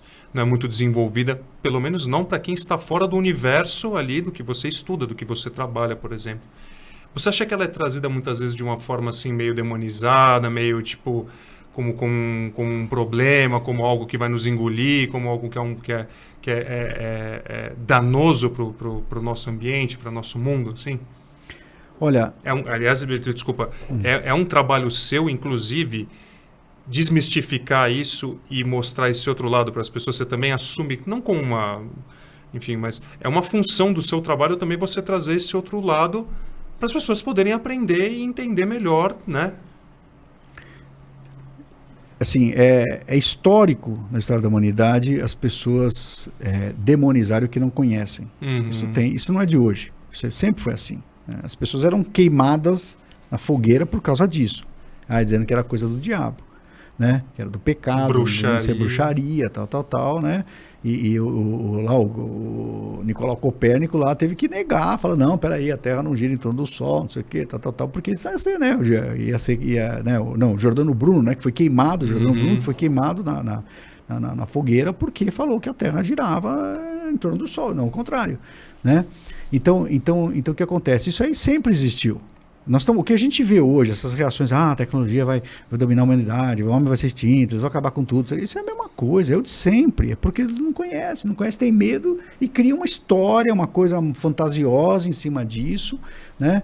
E não vê que o problema não está na tecnologia, o problema está no ser humano, né? Então essa é a questão. Quem conduz a tecnologia. Quem conduz a tecnologia, quem conduz o carro, você pode fazer, né? Não adianta você falar o seguinte, porque se você pegar lá uma tribo indígena, que a gente fala, vê como é que você vai para Atacama, você vê lá das tribos originárias ali, como que elas foram dizimadas pelos incas que estavam lá em cima. Elas saíram do Peru e foram lá dizimar lá, né? Mas eles são todos bonzinhos. Não são bonzinhos. Você vai ver as tribos tupis, né? Que o cara acordava, tinha um pesadelo de noite, achava que era a tribo vizinha, ia lá e matava todo mundo, né? Então não tem isso daí. E qual tecnologia? Arco e flecha, né? O arco e flecha foi uma das primeiras tecnologias que o homem inventou. A pedra, né? Para fazer fogo. Se você for ver, as primeiras tecnologias que foram criadas pelo ser humano foram armas, né? Então isso é o problema da tecnologia ou é um problema do ser humano, né? Então eu acho que existe uma questão de consciência, de trabalhar a consciência da humanidade. Esse é o papel da educação. Para mim, o papel mais importante da educação é isso, é despertar consciência nas pessoas. É o que a gente está fazendo aqui hoje, despertar a consciência das pessoas. Fazer pensar a respeito, fazer refletir, trazer conhecimento. Porque senão fica aquela coisa, vai dominar, que é o que a gente já viu acontecer com a imprensa, com o Gutenberg, viu acontecer isso com a máquina a vapor, viu acontecer isso com tudo. Toda vez que acontece uma coisa, a gente viu com o telefone, viu com o CD, viu, né? Cada coisa nova que aparece, vai acabar isso, vai acabar aquilo, vai acabar... E não é, a sociedade só vai progredindo, né? E vai se adaptando. Né? Cara, agora assim, Primão, você tem uma experiência de viagens vasta também. Teve em 50 ou 60 países. Como é que você vê... Você conheceu... Vamos começar do Brasil aqui. Você já conheceu tudo quanto é estado aí. Como é que você vê a situação de turismo do Brasil, cara? Porque... E assim, isso a gente já falou muito, mas essa é uma dúvida que eu tenho. Você gosta daquela viagem mais roots, imersiva? Porque muitas das vezes uma viagem imersiva ela é feita com alguma estrutura, né? Um cara que te leva, tem um guia, tem uma estrutura. Ou não, você... como é que você conduz as suas viagens e como é que você vê a estrutura turística do país? Que eu gosto muito de trazer isso aqui, porque a gente tem uma natureza que para mim é incomparável, não tem. Mas me incomoda muito o quão é sucateado o turismo aqui no Brasil. A sua visão de quem já rodou muito por aí, você acha que tem melhorado? É uma coisa que parou? Porque você vai em alguns lugares, você vê, por exemplo, São Raimundo Nonato. Bicho, pelo menos quando eu estive lá, para mim é um absurdo que um lugar tão emblemático tem uma estrutura tão precária para receber pessoas, inclusive pessoas que vêm de fora do Brasil. Como é que é a sua visão em relação a isso? E isso afeta a viagem para você? Ou isso é um estímulo? Eu gosto mesmo disso, uma coisa mais desprendida, tal. Como é que você vê isso? A situação do turismo no Brasil não é diferente da situação da saúde no Brasil, da educação no Brasil, de qualquer situação. A gente é um país pobre. Qualquer país pobre tem essa mesma situação. Se você vai viajar na África, eu já viajei algumas vezes na África, né? Você vai encontrar a mesma situação. Né? Se você não tiver, você tem situações ali complicadíssimas ali, né? É feita uma bolha para você não enxergar, não ver o que está fora disso daí. Fora é uma miséria, uma desgraça. Só que aqueles hotéis, não sei o que, tal. Então, dependendo do lugar que você vai, nem tem como não ver essa realidade. Não, por exemplo, né? eu fiz uma viagem para Tanzânia, né? E no caminho você tem que passar na estrada, né? Na Índia, eu viajei na Índia, você vê, né? Você vê lá. A Índia, ela tem 5 vezes a população do Brasil e 1/3 do território. Ela é 15 vezes mais concentrada. Seria ter, 30 pessoas nessa mesa aqui, né? Então, assim, você não pode comparar os equipamentos turísticos de um país subdesenvolvido e de um país desenvolvido. Você vai viajar, já viajei bastante, eu fiz turismo nos Estados Unidos também, de carro, alugando carro, andando para lá. Você vai nos parques, tem um banheiro, tem um lixo, tem um não sei o quê, tudo funciona, cara, tudo funciona. Os parques dos Estados Unidos... Só em Yellowstone ou todos? Já fui em Yellowstone, já fui em Yosemite, porque já tem fui em Grand Teton. Que são referência, não, mas isso é um padrão ali. Não, é um padrão. Eu já fui, inclusive, em reserva indígena dentro dos Estados Unidos. Foi lá, aliás, foi uma experiência incrível, lá foi uma situação bem... No Colorado? Ali nos Navarros, e dentro dos Navarros tem uma outra reserva de um outro grupo que são os Hopis, né? Então, eles ficam dentro dos Navarros, né? A gente foi na reserva dos Hopis. E é diferente quando você está dentro da que chama de reservation, né? A infraestrutura não é a mesma, você percebe que é um pouco inferior, né? Mas país rico. O país rico tem estrutura. Então, assim, eu diria que a situação respondendo a sua pergunta, a situação do turismo do Brasil, ela é ruim. Eu não diria que ela é ruim, ela é compatível com o país que a gente tem. Se você for ver no. Você considera o Brasil um país pobre? É um país pobre. Ou com renda mal distribuída? Não, ele é um país pobre. Ele é um país pobre. Por causa daquela conta que eu te falei, da renda per capita. Se você pegar todo o dinheiro e dividir, ainda assim é pouco, comparado com outros países. Do que ele produz, de tudo que ele produz e dividir igual por todo mundo, o que sobra para cada um ainda é pouco. Ainda deixa todo mundo numa vida miserável. É pouco. E agora, o que agrava é a distribuição. Então, isso mais grave ainda. Né? Mas assim, claro que o Brasil ainda está muito melhor que outros países que estão em situação muito, muito pior ainda. Né? O Brasil, por exemplo, não tem essa confluência de guerras que a gente tem na Europa Central, ali na transição da Europa com a Ásia, ali, aquele miolo ali, é uma situação bastante... Historicamente, porque o pessoal, sempre aquelas movimentações que tinham para lá e para cá, são a confluência de guerras. Né? Toda a América ficou preservada disso, ficou isolada durante muitos anos. Né? Então, tem lugares que você não vai querer fazer turismo, né? Porque é complicado. Né? Por exemplo, alugar um carro e sair dirigindo. Tem países que dá para fazer isso, tem países que não dá para você fazer isso. Né? Na Europa você consegue fazer isso em qualquer lugar, já fiz várias vezes, já fiz na França, já fiz na Itália. As distâncias são menores. E eu fiz Portugal e tal. Nos Estados Unidos também funciona muito bem, mas tem países que, não sei, não gostaria de dirigir sozinho no Quênia, por exemplo. Né? Não sei como é que funcionam as coisas lá e tal, né?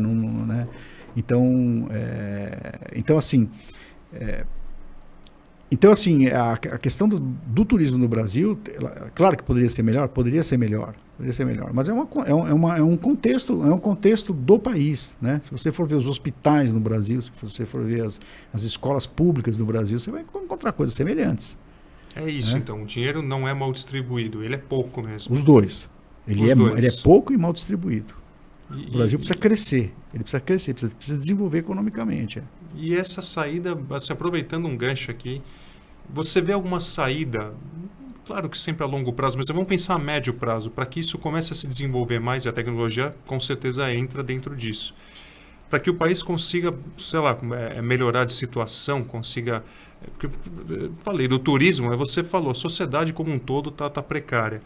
Você vê alguma solução, você tem alguma visão assim, você fala, cara, se for por esse caminho aqui, pode melhorar, se levar isso aqui a sério, se houver estudo, se houver capacitação de pessoas para que fazer, isso aqui é um caminho legal, isso aqui é próspero e tal. Você tem uma linha assim que você defende, que você atua, enfim.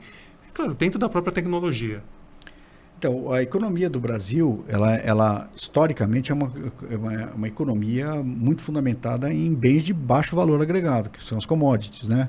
O Brasil exporta ferro, exporta soja, exporta milho, exporta, né? Que são coisas que as pessoas, né? Se você pega lá quanto custa o quilo do que o Brasil exporta, quanto custa o quilo do que o Brasil importa, quanto custa uma tonelada de minério de ferro e uma tonelada de computador, né?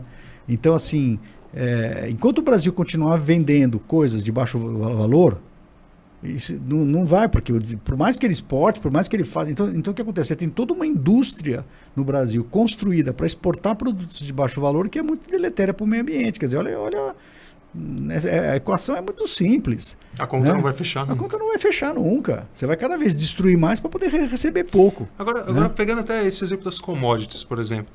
A agrofloresta, ela tem crescido, tem tido mais adeptos e tal. É claro que assim, você não vai conseguir, por exemplo, o Lematar, por exemplo, né?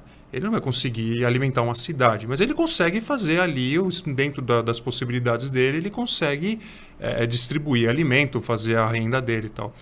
Você vê isso, por exemplo, partindo para o sustentável, assim, você vê como uma possibilidade, por exemplo, eu tenho meu sítio ali, eu vou começar a plantar as berries ali, né? Frutas, enfim, mel, sei lá. Pode ser uma saída, cada um, o empreendedorismo, mas assim, voltado diretamente para o meio ambiente, como por exemplo a agrofloresta. Isso pode ser uma coisa interessante e isso é viável. Não a nível, sei lá, não vai alimentar o país, não é isso, né? Mas para que, por exemplo, você não tenha que desmatar, sei lá, X hectares de cerrado para você poder ter uma plantação de soja, por exemplo.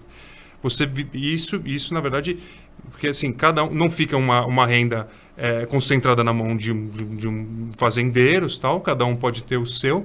Você vê como um caminho viável, assim, por exemplo, cada um ter o seu canto e ali produzir e disso fazer uma renda. E isso virar uma rede. Isso ser alimentado, se espalhar, tal. É viável aqui? Seria permitido pelas políticas públicas? Porque todo mundo que começa a se dar bem aqui, já vem alguém que quer cortar as pernas na hora.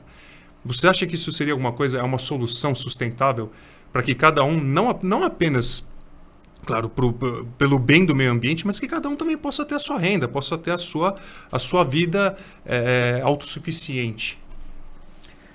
Assim, eu acho que tem situações e situações. Eu acho que se você, por exemplo, tem existe uma comunidade instalada e aquela comunidade ela produz os seus próprios alimentos, ela está instalada. Eu acho super, super positivo isso, né?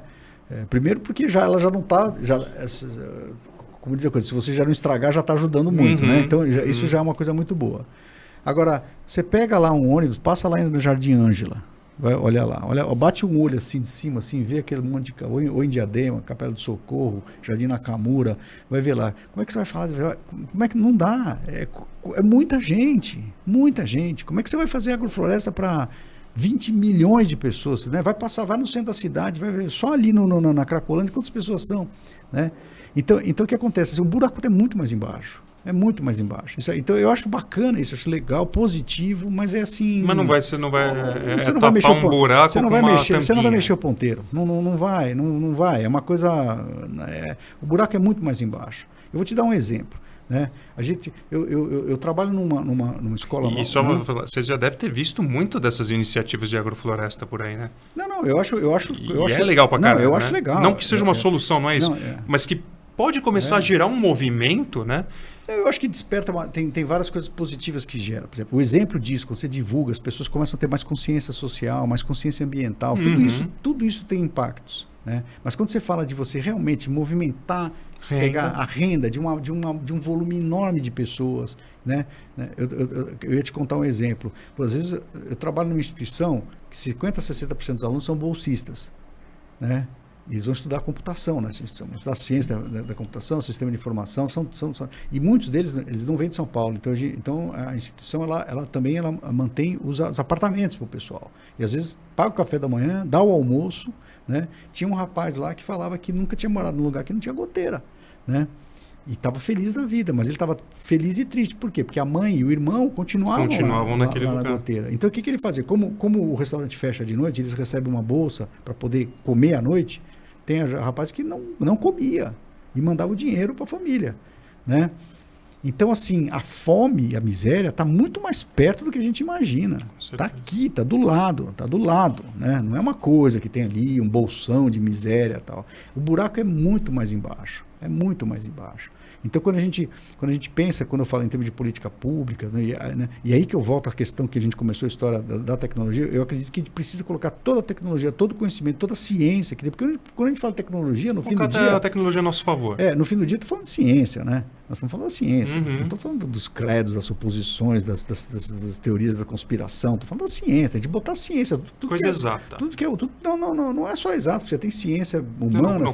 Coisa exata, coisa concreta. Tudo que a ciência trouxe de progresso, e colocar isso para resolver problemas, para esses problemas. Como é que a gente pega e de fato movimenta essa questão da miséria? Porque essa é a questão brasileira.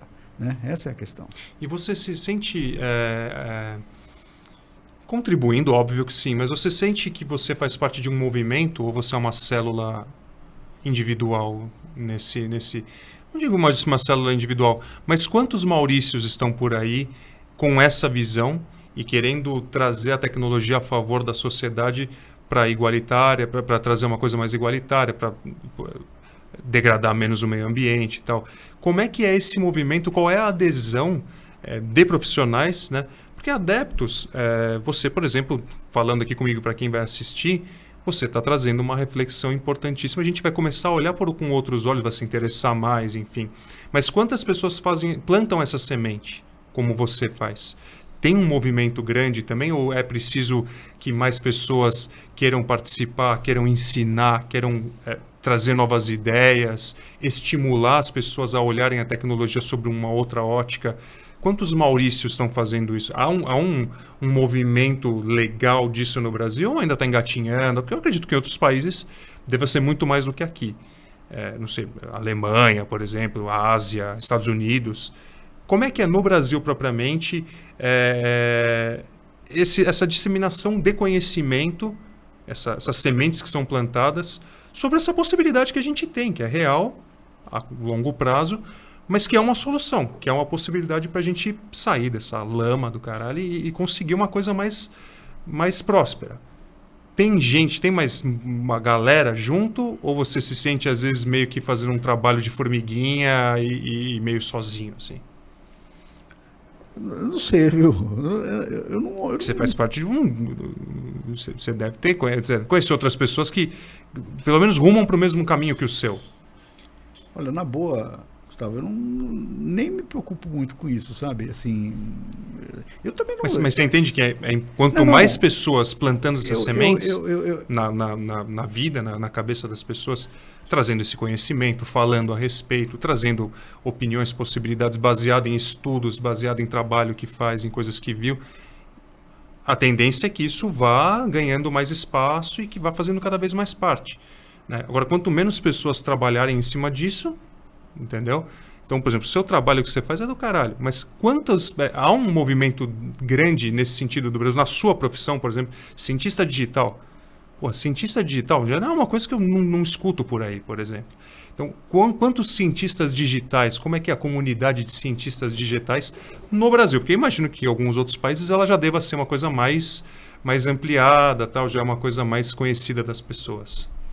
Ó, vou contar duas coisas. Assim, o primeiro, eu nunca esqueço uma vez que eu vi uma reportagem, tinha uma reportagem dessa que a gente vê na televisão, tal, e a época de Natal, tal, e tinha pessoas garis, né, varredor de rua, tal, e aí a repórter perguntando aí, o que você gostaria, o que você deseja, né, tal, para você nesse ano novo. Ele falou, olha, eu gostaria de não fazer mal para ninguém, e se puder ajudar alguém, né? Então, assim, eu acho que uma coisa importante é querer pouco, sabe? Para qualquer coisa. Mesmo para qualquer coisa. Eu não quero ser o cara que vai resolver os problemas do mundo. Eu quero ter a melhor, não sei, né? Acho que quanto menos você quer, mais feliz você é. Para tudo. Inclusive, quanto mais ambição Mas você quanto mais você quer também, melhor você pode fazer para as pessoas também. Ah, então, tem esse lado também de... Sim. Quanto mais você quer contribuir, mais alcance você pode, né? Sei. Tem uma armadilha perigosa aí, né? Você fala assim, eu vou ser o cara da não sei nem te coloquei nessa posição, né? nem então, é isso. Então, assim, eu acho que eu não busco muito isso por causa... Holofote. Não é nem questão de holofote. Eu acho que quanto mais você quer, pior é. Sabe, para qualquer coisa. Inclusive, até mesmo se você quiser ser exemplo de alguma coisa, né? Então, assim, quanto mais recolhido, quanto mais para dentro, tal, cada um é cada um, né? Assim, pelo menos isso é como eu penso para mim. Essa questão do cientista digital, ela é engraçada, porque você sabe que eu inventei esse nome, né? Não existe cientista digital. Deste jeito... Ele é pertinente. Não se é você uma... pesquisa no Google depois, você não vai achar nada. Não existe. Né? Foi quando eu resolvi sair da carreira executiva, eu falei, o que eu vou ser? Eu falei, vou inventar um negócio para mim, vou ser cientista digital. Pronto, inventei. E você vê pessoas se autodenominando cientistas digitais também? Você não criou uma corrente? Tem cientista de dados, tem outra coisa, mas cientista digital não existe, né? Mas eu não sei, eu acho que tem...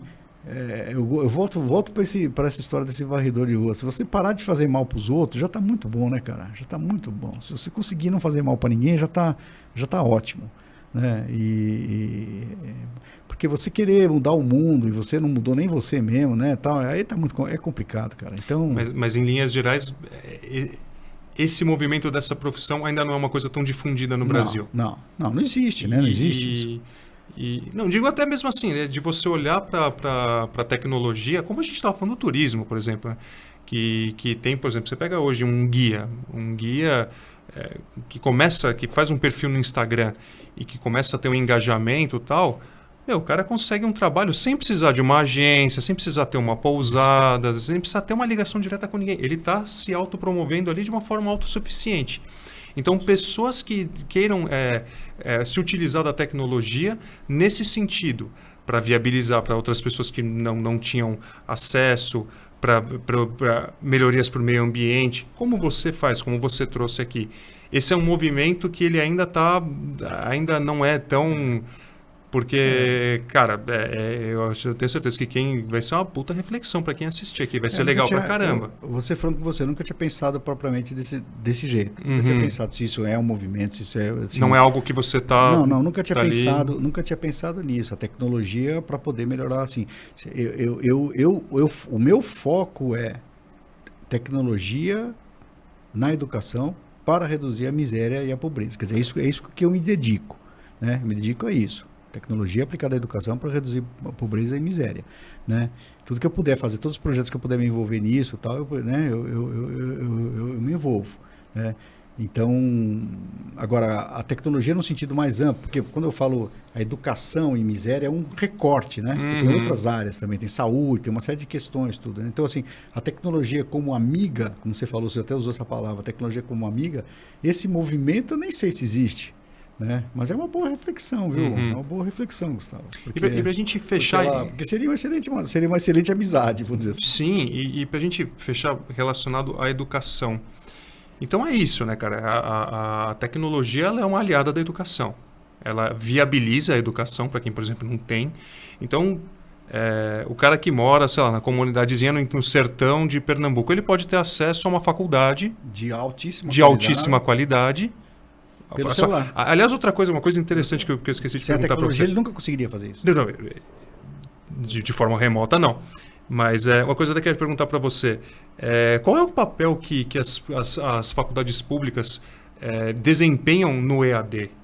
né, na tecnologia. Porque eu até estava falando sobre o EAD com o João Augusto e desenvolvemos aqui sobre várias coisas. Mas eu não lembro exatamente se a gente chegou a falar sobre o ensino público. Ele também viabiliza através da tecnologia, se utiliza da tecnologia, ou é uma coisa mais assim presencial, tem que ir, tem que estar lá, tal, ou ele permite que pessoas à distância possam fazer faculdades, com um exemplo que são a USP, uma Unifesp da vida, assim. Infelizmente não, né? Assim, até tem algumas, né? E isso exemplo, entra daquilo que a gente está falando do governo. O governo do estado tem uma universidade virtual que chama Univesp, quase ninguém nunca ouviu falar. Nunca ouvi falar. Né? Ela tem algumas iniciativas, mas é muito modesto. Se você pegar as universidades... O Brasil, só para você ter uma ideia, tem 8 milhões de alunos no ensino superior. 8 milhões. 8 milhões. 6 milhões estão nas particulares, 2 milhões estão na pública. Então, o ensino público é um ensino elitista. E desses 2 milhões que estão no ensino público, a grande maioria é presencial e diurno.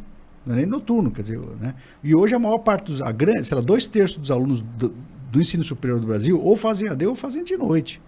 Né? Por quê? Porque trabalham, porque não tem jeito, porque tem que fazer, não dá pra né? conciliar. Não dá para conciliar. Então, 2/3 dos alunos do Brasil estudam de noite ou estudam EAD, porque não tem outra opção. Né? Então, isso é viável de se fazer? É possível você ampliar, não vou nem dizer para outro estado, por exemplo, mas para cidades mais carentes, próximas de São Paulo. Para o cara poder fazer uma faculdade pública legal. É óbvio que se ele pudesse... Que a demanda vai ser... Né, você... dar conta de uma demanda, assim, às vezes não é uma coisa tão simples. Mas é uma coisa que podia ser mais acessível, podia ser mais bem elaborada, mais bem trabalhada? Ou falta iniciativa, falta boa vontade? Como é que você vê isso, assim? Não, é claro que se o aluno pudesse ficar em tempo integral, presencial, é óbvio que é uma formação melhor, eu não tenho a menor dúvida disso. Sim. Mas como é que vai fazer? Como é que você vai botar 8 milhões dentro de um lugar que só cabe 2? Não. Digo assim, o ensino à distância, a tecnologia utilizada para a educação, nesse sentido. Então, por exemplo, a pessoa que não consegue fazer uma faculdade porque ela não consegue estar ali. Mas um programa ali, sei lá, da USP, sei lá, estamos falando hipoteticamente, né? Mas um programa da USP para o pessoal das cidadezinhas do interior do Vale do Paraíba, não sei o quê, das cidades mais carentes e tal. Um programa da USP que faz uma seleçãozinha, um vestibularzinho e tal, aí a pessoa consegue fazer um curso de uma faculdade excelente e à distância. Porque o EAD, e a tecnologia entra nisso, ele é exclusivamente das privadas? Ou ele também é abrangente no sentido das públicas? É o que eu falei. Proporcionalmente, ele é muito mais das privadas do que das públicas. Perfeito. Se você pegar a relação de alunos EAD, se você pegar hoje, nas escolas privadas, 51% dos alunos são de EAD. 51%. Perfeito. Na pública deve ser 10%. Né? Existe, mas é ínfimo. Muito pouco. Agora, quando a gente fala de política pública, né? Aí que vem a história. Se você pensar em orçamento público, você poderia oferecer universidade de qualidade para milhões de pessoas gratuitamente, mas não fazem isso. Não fazem porque tem que ser aquele vestibular que só vai passar uma minoria, e os que passam são os que vêm de famílias ricas, de forma geral. Você tem a política de cotas, que eu sou super a favor, melhorou um pouco isso, mas ainda assim é muito modesto. Se você pensar todo o investimento do Estado colocado à disposição das famílias ricas, né? É um negócio assim, se eu chegasse para você e falasse assim, Gustavo, faz um negócio bem injusto aí, faz aí para mim, um negócio bem injusto, você não ia conseguir fazer um negócio tão bom, sabe? Então, assim, está muito errado. O modelo educacional brasileiro, principalmente a educação superior... Tem que derrubar e começar do zero. Errado. Ele foi construído, porque a universidade foi construída historicamente como um elemento de manutenção do status quo. Ela foi construída para manter o rico, manter a elite. Para manter o rico continuar rico e o pobre continuar pobre. Ela foi feita para ser desse jeito. Né? Seja pública ou seja privada. Tem muita gente que acredita que não é todo mundo que deveria fazer universidade, que não sei o quê, um bom curso técnico seria melhor. Tem crenças, já teve ministro da Educação que falou isso. Ministro da Educação falou um negócio desse, quer dizer, né, não tem cabimento. Então, tem muita coisa para ser feita aí. Agora, voltando e agora indo mais para viagens mesmo. Você viaja, sei lá, há quantas décadas? Me traz algumas vivências que você teve, sei lá, eu fiz um safari na Tanzânia, sei lá, mergulhei com tubarão, eu estava até falando com o Rodrigo Bueno aqui, e ele falou, cara, eu mergulhei com tubarão na Cidade do Cabo, ali perto da Cidade do Cabo e tal. Você é apaixonado pela natureza, já deve ter vivido um monte de coisa, já deve ter visto de tudo um pouco aí. Me traz algumas experiências que pra você, assim, você falou, puta, cara, eu zerei, eu zerei a vida, sabe? Vi baleia, não sei, vi a aurora boreal, não sei se você já chegou a ver, mas lugares e experiências que você fala, puta, bicho, no meu álbum da vida ali tem uma foto disso aqui, tem uma foto desse momento e desse lugar. Me traz algumas aí das milhares que você tem. É engraçado, às vezes... Até difícil de... Não, são categorias, né? Pode. São categorias. Categoria natureza, categoria cidades, antiguidade. Vamos pensar né? em natureza, vamos pensar mais em natureza. Não, acho que natureza, sem dúvida, para mim é África, né? Assim, as coisas que eu vi assim, mais extraordinárias, mais marcantes. Você assim, foi tanto na saariana quanto na subsaariana. Eu fui no Egito, né? Assim, que é uma outra experiência, mas eu estou falando da África subsaariana. Uhum. Aí eu tive duas experiências bem marcantes, uma na Tanzânia e outra em Botsuana. Né? Em No Okavango ali? No Okavango. Eu fui no Delta do Okavango, fiz vários pontos do Delta do Okavango. Ali é o quê, cara? Ele é tipo um pantanalzão. É um pantanal. É um Só pantanal. Que em vez de jacaré tem crocodilo e hipopó. Não, assim, cara, é uma experiência. A gente ficava em barracas, acampados. Só que a barraca tinha piscina, só pra você ter uma ideia, assim, como é que com ar-condicionado dentro da barraca. Tipo aquelas tendonas. Umas tendonas, um negócio assim, extraordinário e tal. Móveis ou elas estão ali? Estão ali, são fixas. Legal. Né? Porque não pode construir, né? Uhum. Então, mas elas são super confortáveis. A única coisa que eles falam é para você não sair dela de noite. É melhor seguir esse conselho. Fica ali e tal. A minha filha dormindo... o pano da barraca do lado, o elefante ficou passando ali do lado. Ela ficou o quê? Né? E eu dormia num lugar que você ouvia o barulho dos hipopótamos, em frente à lagoa dos hipopótamos. Mas assim, dessas cenas africanas, duas delas em particular foram bem marcantes para mim. Uma foi o ataque de leão. Você vê um leão comendo um bicho ao vivo. Que assim, um búfalo? Um búfalo, Vai lá, caça, derruba e pega. E não é que ele mata e come, ele come e depois morre. Com o bicho. Um tá no pescoço e o resto tá comendo ali. Então isso eu vi ao vivo. É uma coisa impressionante mesmo isso daí, tal, que a gente vê na televisão e tal. Mas assim, em termos de beleza mesmo, na Tanzânia, eu visitei o Serengeti, né, que é um lugar assim muito muito lindo, mas do lado do Serengeti tem uma outra reserva que chama Ngorongoro. Ngorongoro. Ngorongoro. E no Ngorongoro tem a cratera de Ngorongoro. Eu sei. Né? A cratera, ela tinha parece que quente que só... Não é, porque é o seguinte, ela tem 600 metros de altura. Uhum. E a borda da cratera, acho que ela tem, se não me engano, são 16 por 16 quilômetros, ela é grande, né? E na borda da cratera, você está a 2.000 metros de altura. Então é frio. Você fica na borda da cratera. Sim. Né? O assoalho dela. Então os hotéis ficam nessa borda da cratera. Uhum. E você fica de borda da cratera, você vê o fundo da cratera, né? Você vê lá os elefantes, né? As zebras, não sei o que, aqueles raios, a 600 metros ali embaixo, assim, né? É uma cena assim. Vida acontecendo ali. A cratera de Ngorongoro, para mim, é o lugar mais bonito do mundo que eu já vi. Né? A cratera de Ngorongoro. E tanto que a visitação da cratera é quantidade limitada de pessoas, eles não deixam tem uma afetar. É grande, é bem grande, mas é um dos lugares mais bonitos que eu já vi.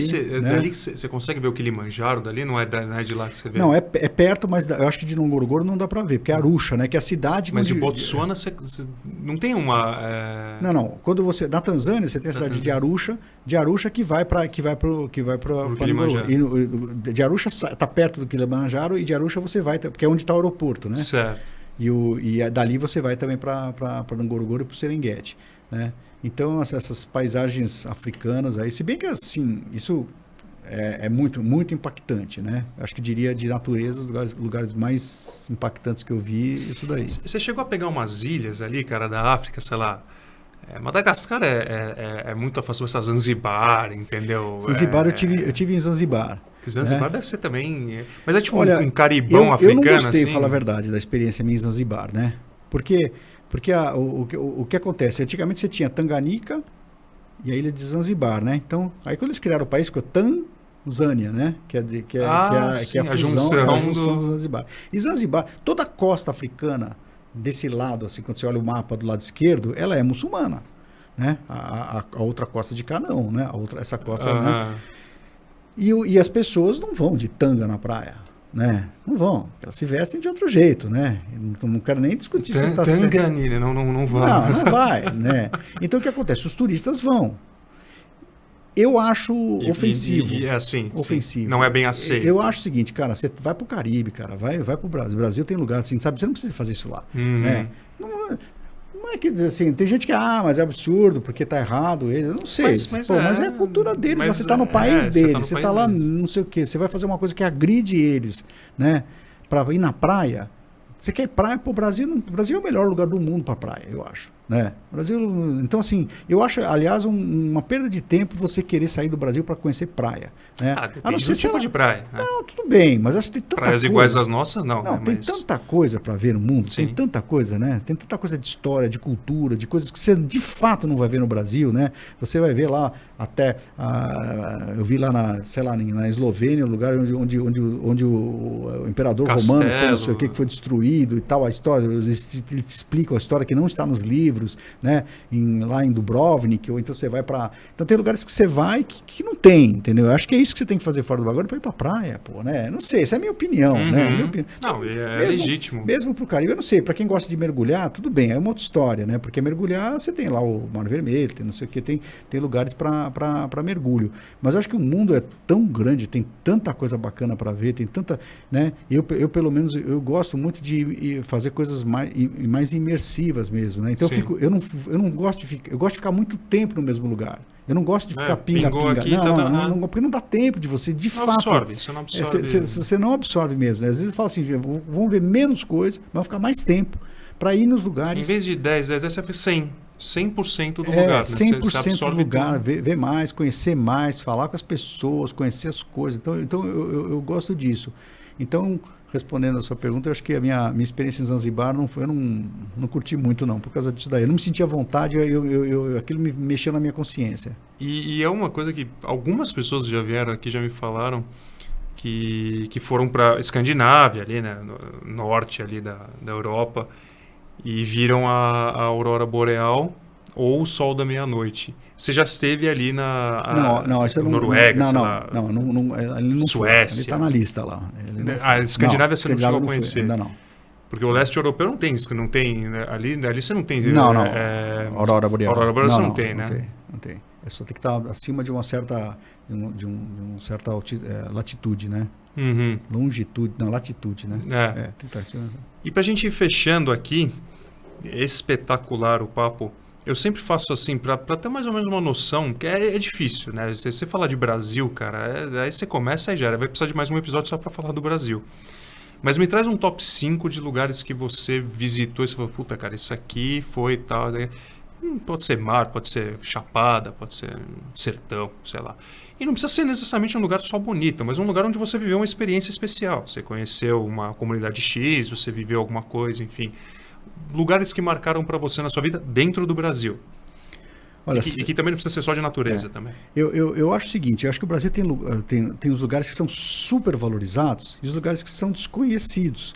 E é injusto com esses desconhecidos. Então, por exemplo, eu coloco Serra da Capivara talvez como talvez número 1, porque... Estava abandonada. Porque é um lugar maravilhoso, só que dentro do Piauí, não sei o que e tal. Então, assim, Serra da Capivara para mim é um dos top. O Delta do Parnaíba também é outro top. Por quê? Tem gente que nem sabe que existe um rio chamado Parnaíba, e nem sabe que o rio Parnaíba é o terceiro maior rio do Brasil. Não tem ideia do volume de água que tem lá. Então é uma coisa que é inacreditável que as pessoas não se deem conta de que isso existe.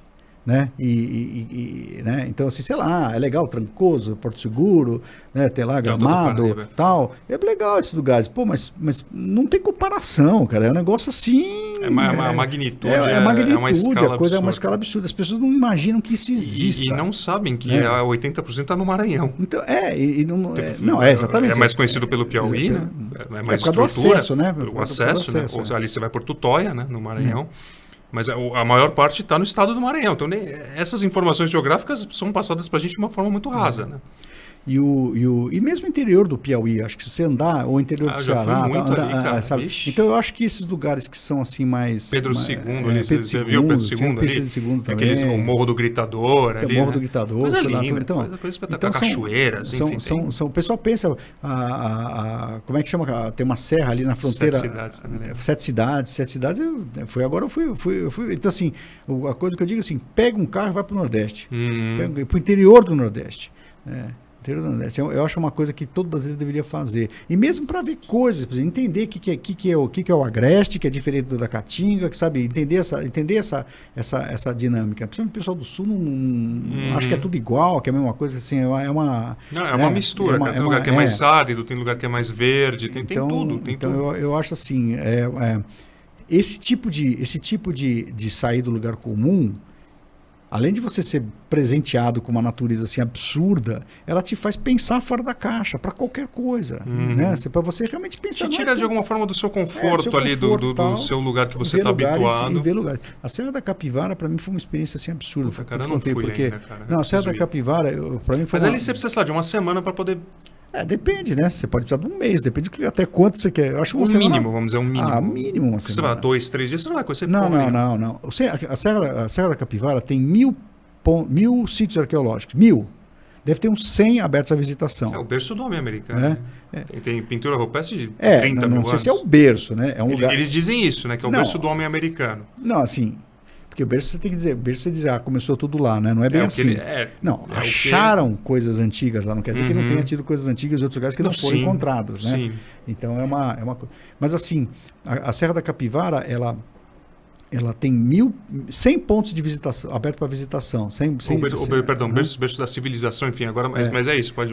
Tem 100 pontos abertos para visitação. Se você for ver 3 por dia, são 30 dias só para ver os sítios arqueológicos. Agora, tem o Museu do Homem Americano, que é um museu dentro, que é um museu assim extraordinário, é um museu padrão europeu, dentro da Serra da Capivara. A pessoa nem imagina que pode existir um museu daquela condição. Que legal. E tem a parte que eles fazem de como é que fala? Megafauna, que são a capivara gigante, preguiça gigante e tal, que eles estão escavando lá, você acha as exposições. Então tem essa coisa de paleontologia, né? Essa coisa mais ligada à paleontologia, que é legal também. Mas o mais bacana é ver como é que tentaram ou estão tentando construir um projeto social. Porque acontece, quando foi descoberta a Serra da Capivara, as pessoas caçavam lá dentro, faziam fogueira nas cavernas, jogando fuligem para as pinturas. Então, se você falasse, não, vamos fazer um parque e mandar a polícia tirar todo mundo, né? Aí a cidade fica contra o parque. Né? Então, o projeto que foi feito é como é que você cria renda. Por isso que eu falo esse negócio de renda. Para integrar. Né? Para quê? Então, o que eles fizeram? Falaram, vamos fazer cerâmica. O pessoal, eles mexiam com cerâmica. Não sei se você sabe dessa história, que eles levaram um japonês lá, que era um especialista em cerâmica de qualidade. Ali na Capivara. Ele falou, mistura essa argila com a gela, e começaram a vender na Tokstok os produtos Então, se hoje você vai na Tokstok, você encontra os produtos da Serra da Capivara, que tem um valor muito mais do que aqueles bonequinhos que eles vendiam na beira da estrada. Né? É isso que eu falo de valor agregado. Elaborar. Né? Então, e isso foi tudo feito na liderança de uma mulher que chama Nia de Guidon, que é pesquisadora lá. Então, você vê como integrar um projeto social, questões paleontológicas, visitação, natureza exuberante, quer dizer, então assim, é muita coisa no mesmo lugar, entendeu? É muita coisa. Mais um pra gente fechar. Um lugar do Brasil que você fala, porra, foda. Jalapão, Chapada das Mesas. Eu acho que as Serras Gaúchas, Serras Catarinenses também são boas, viu? Serras Gaúchas e Serras Catarinenses. Legal. É uma coisa também. Os cânions ali. Os cânions. O pessoal também não conhece muito também. Em geral. Mas o Brasil em geral. Tanto a catarinense quanto as gaúchas. A catarinense eu conheço pouquíssimo. Gaúcha eu conheço melhor. São legais. Eu já peguei uma vez, já fiz uma viagem, fui até Caxias, aluguei um carro de lá. Bento Gonçalves. Aliás, foi interessante. Eu peguei esse carro, a gente visitou uma série de coisas e a ideia era deixar o carro em Florianópolis e voltar de avião para São Paulo, né? Fazer tudo isso de carro. A gente parou numa praia que ficava a 90 quilômetros de Florianópolis, para ficar mais uma semana ali na praia antes de voltar. Ficamos Laguna. É Rosa, né? Praia do Rosa. Praia do Rosa. Ficamos na praia lá.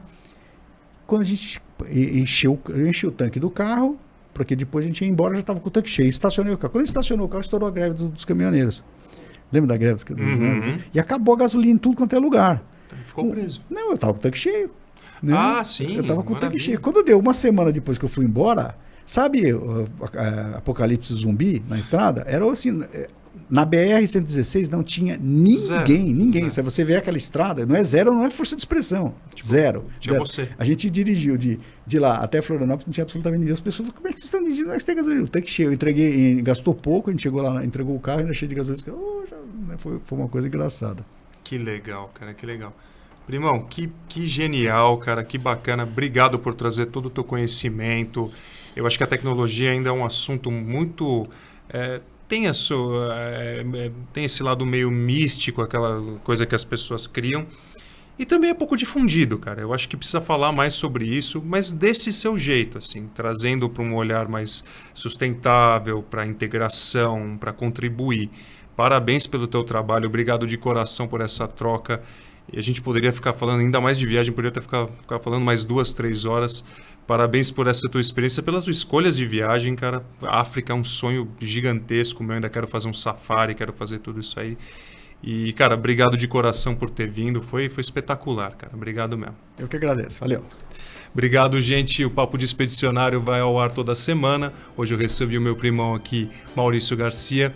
Estejam conosco, nos acompanhem nas nossas expedições pelas infinitas possibilidades da vida, sempre com um convidado muito especial, abordando diversos assuntos sobre os mais diversos pontos de vista. Muito obrigado e nos acompanhem. Só para falar minha rede social mais uma vez, Gustavo_Expedicionário. E claro, se inscrevam no canal do YouTube Papo de Expedicionário. Venham expedicionar conosco. Grande abraço a todos.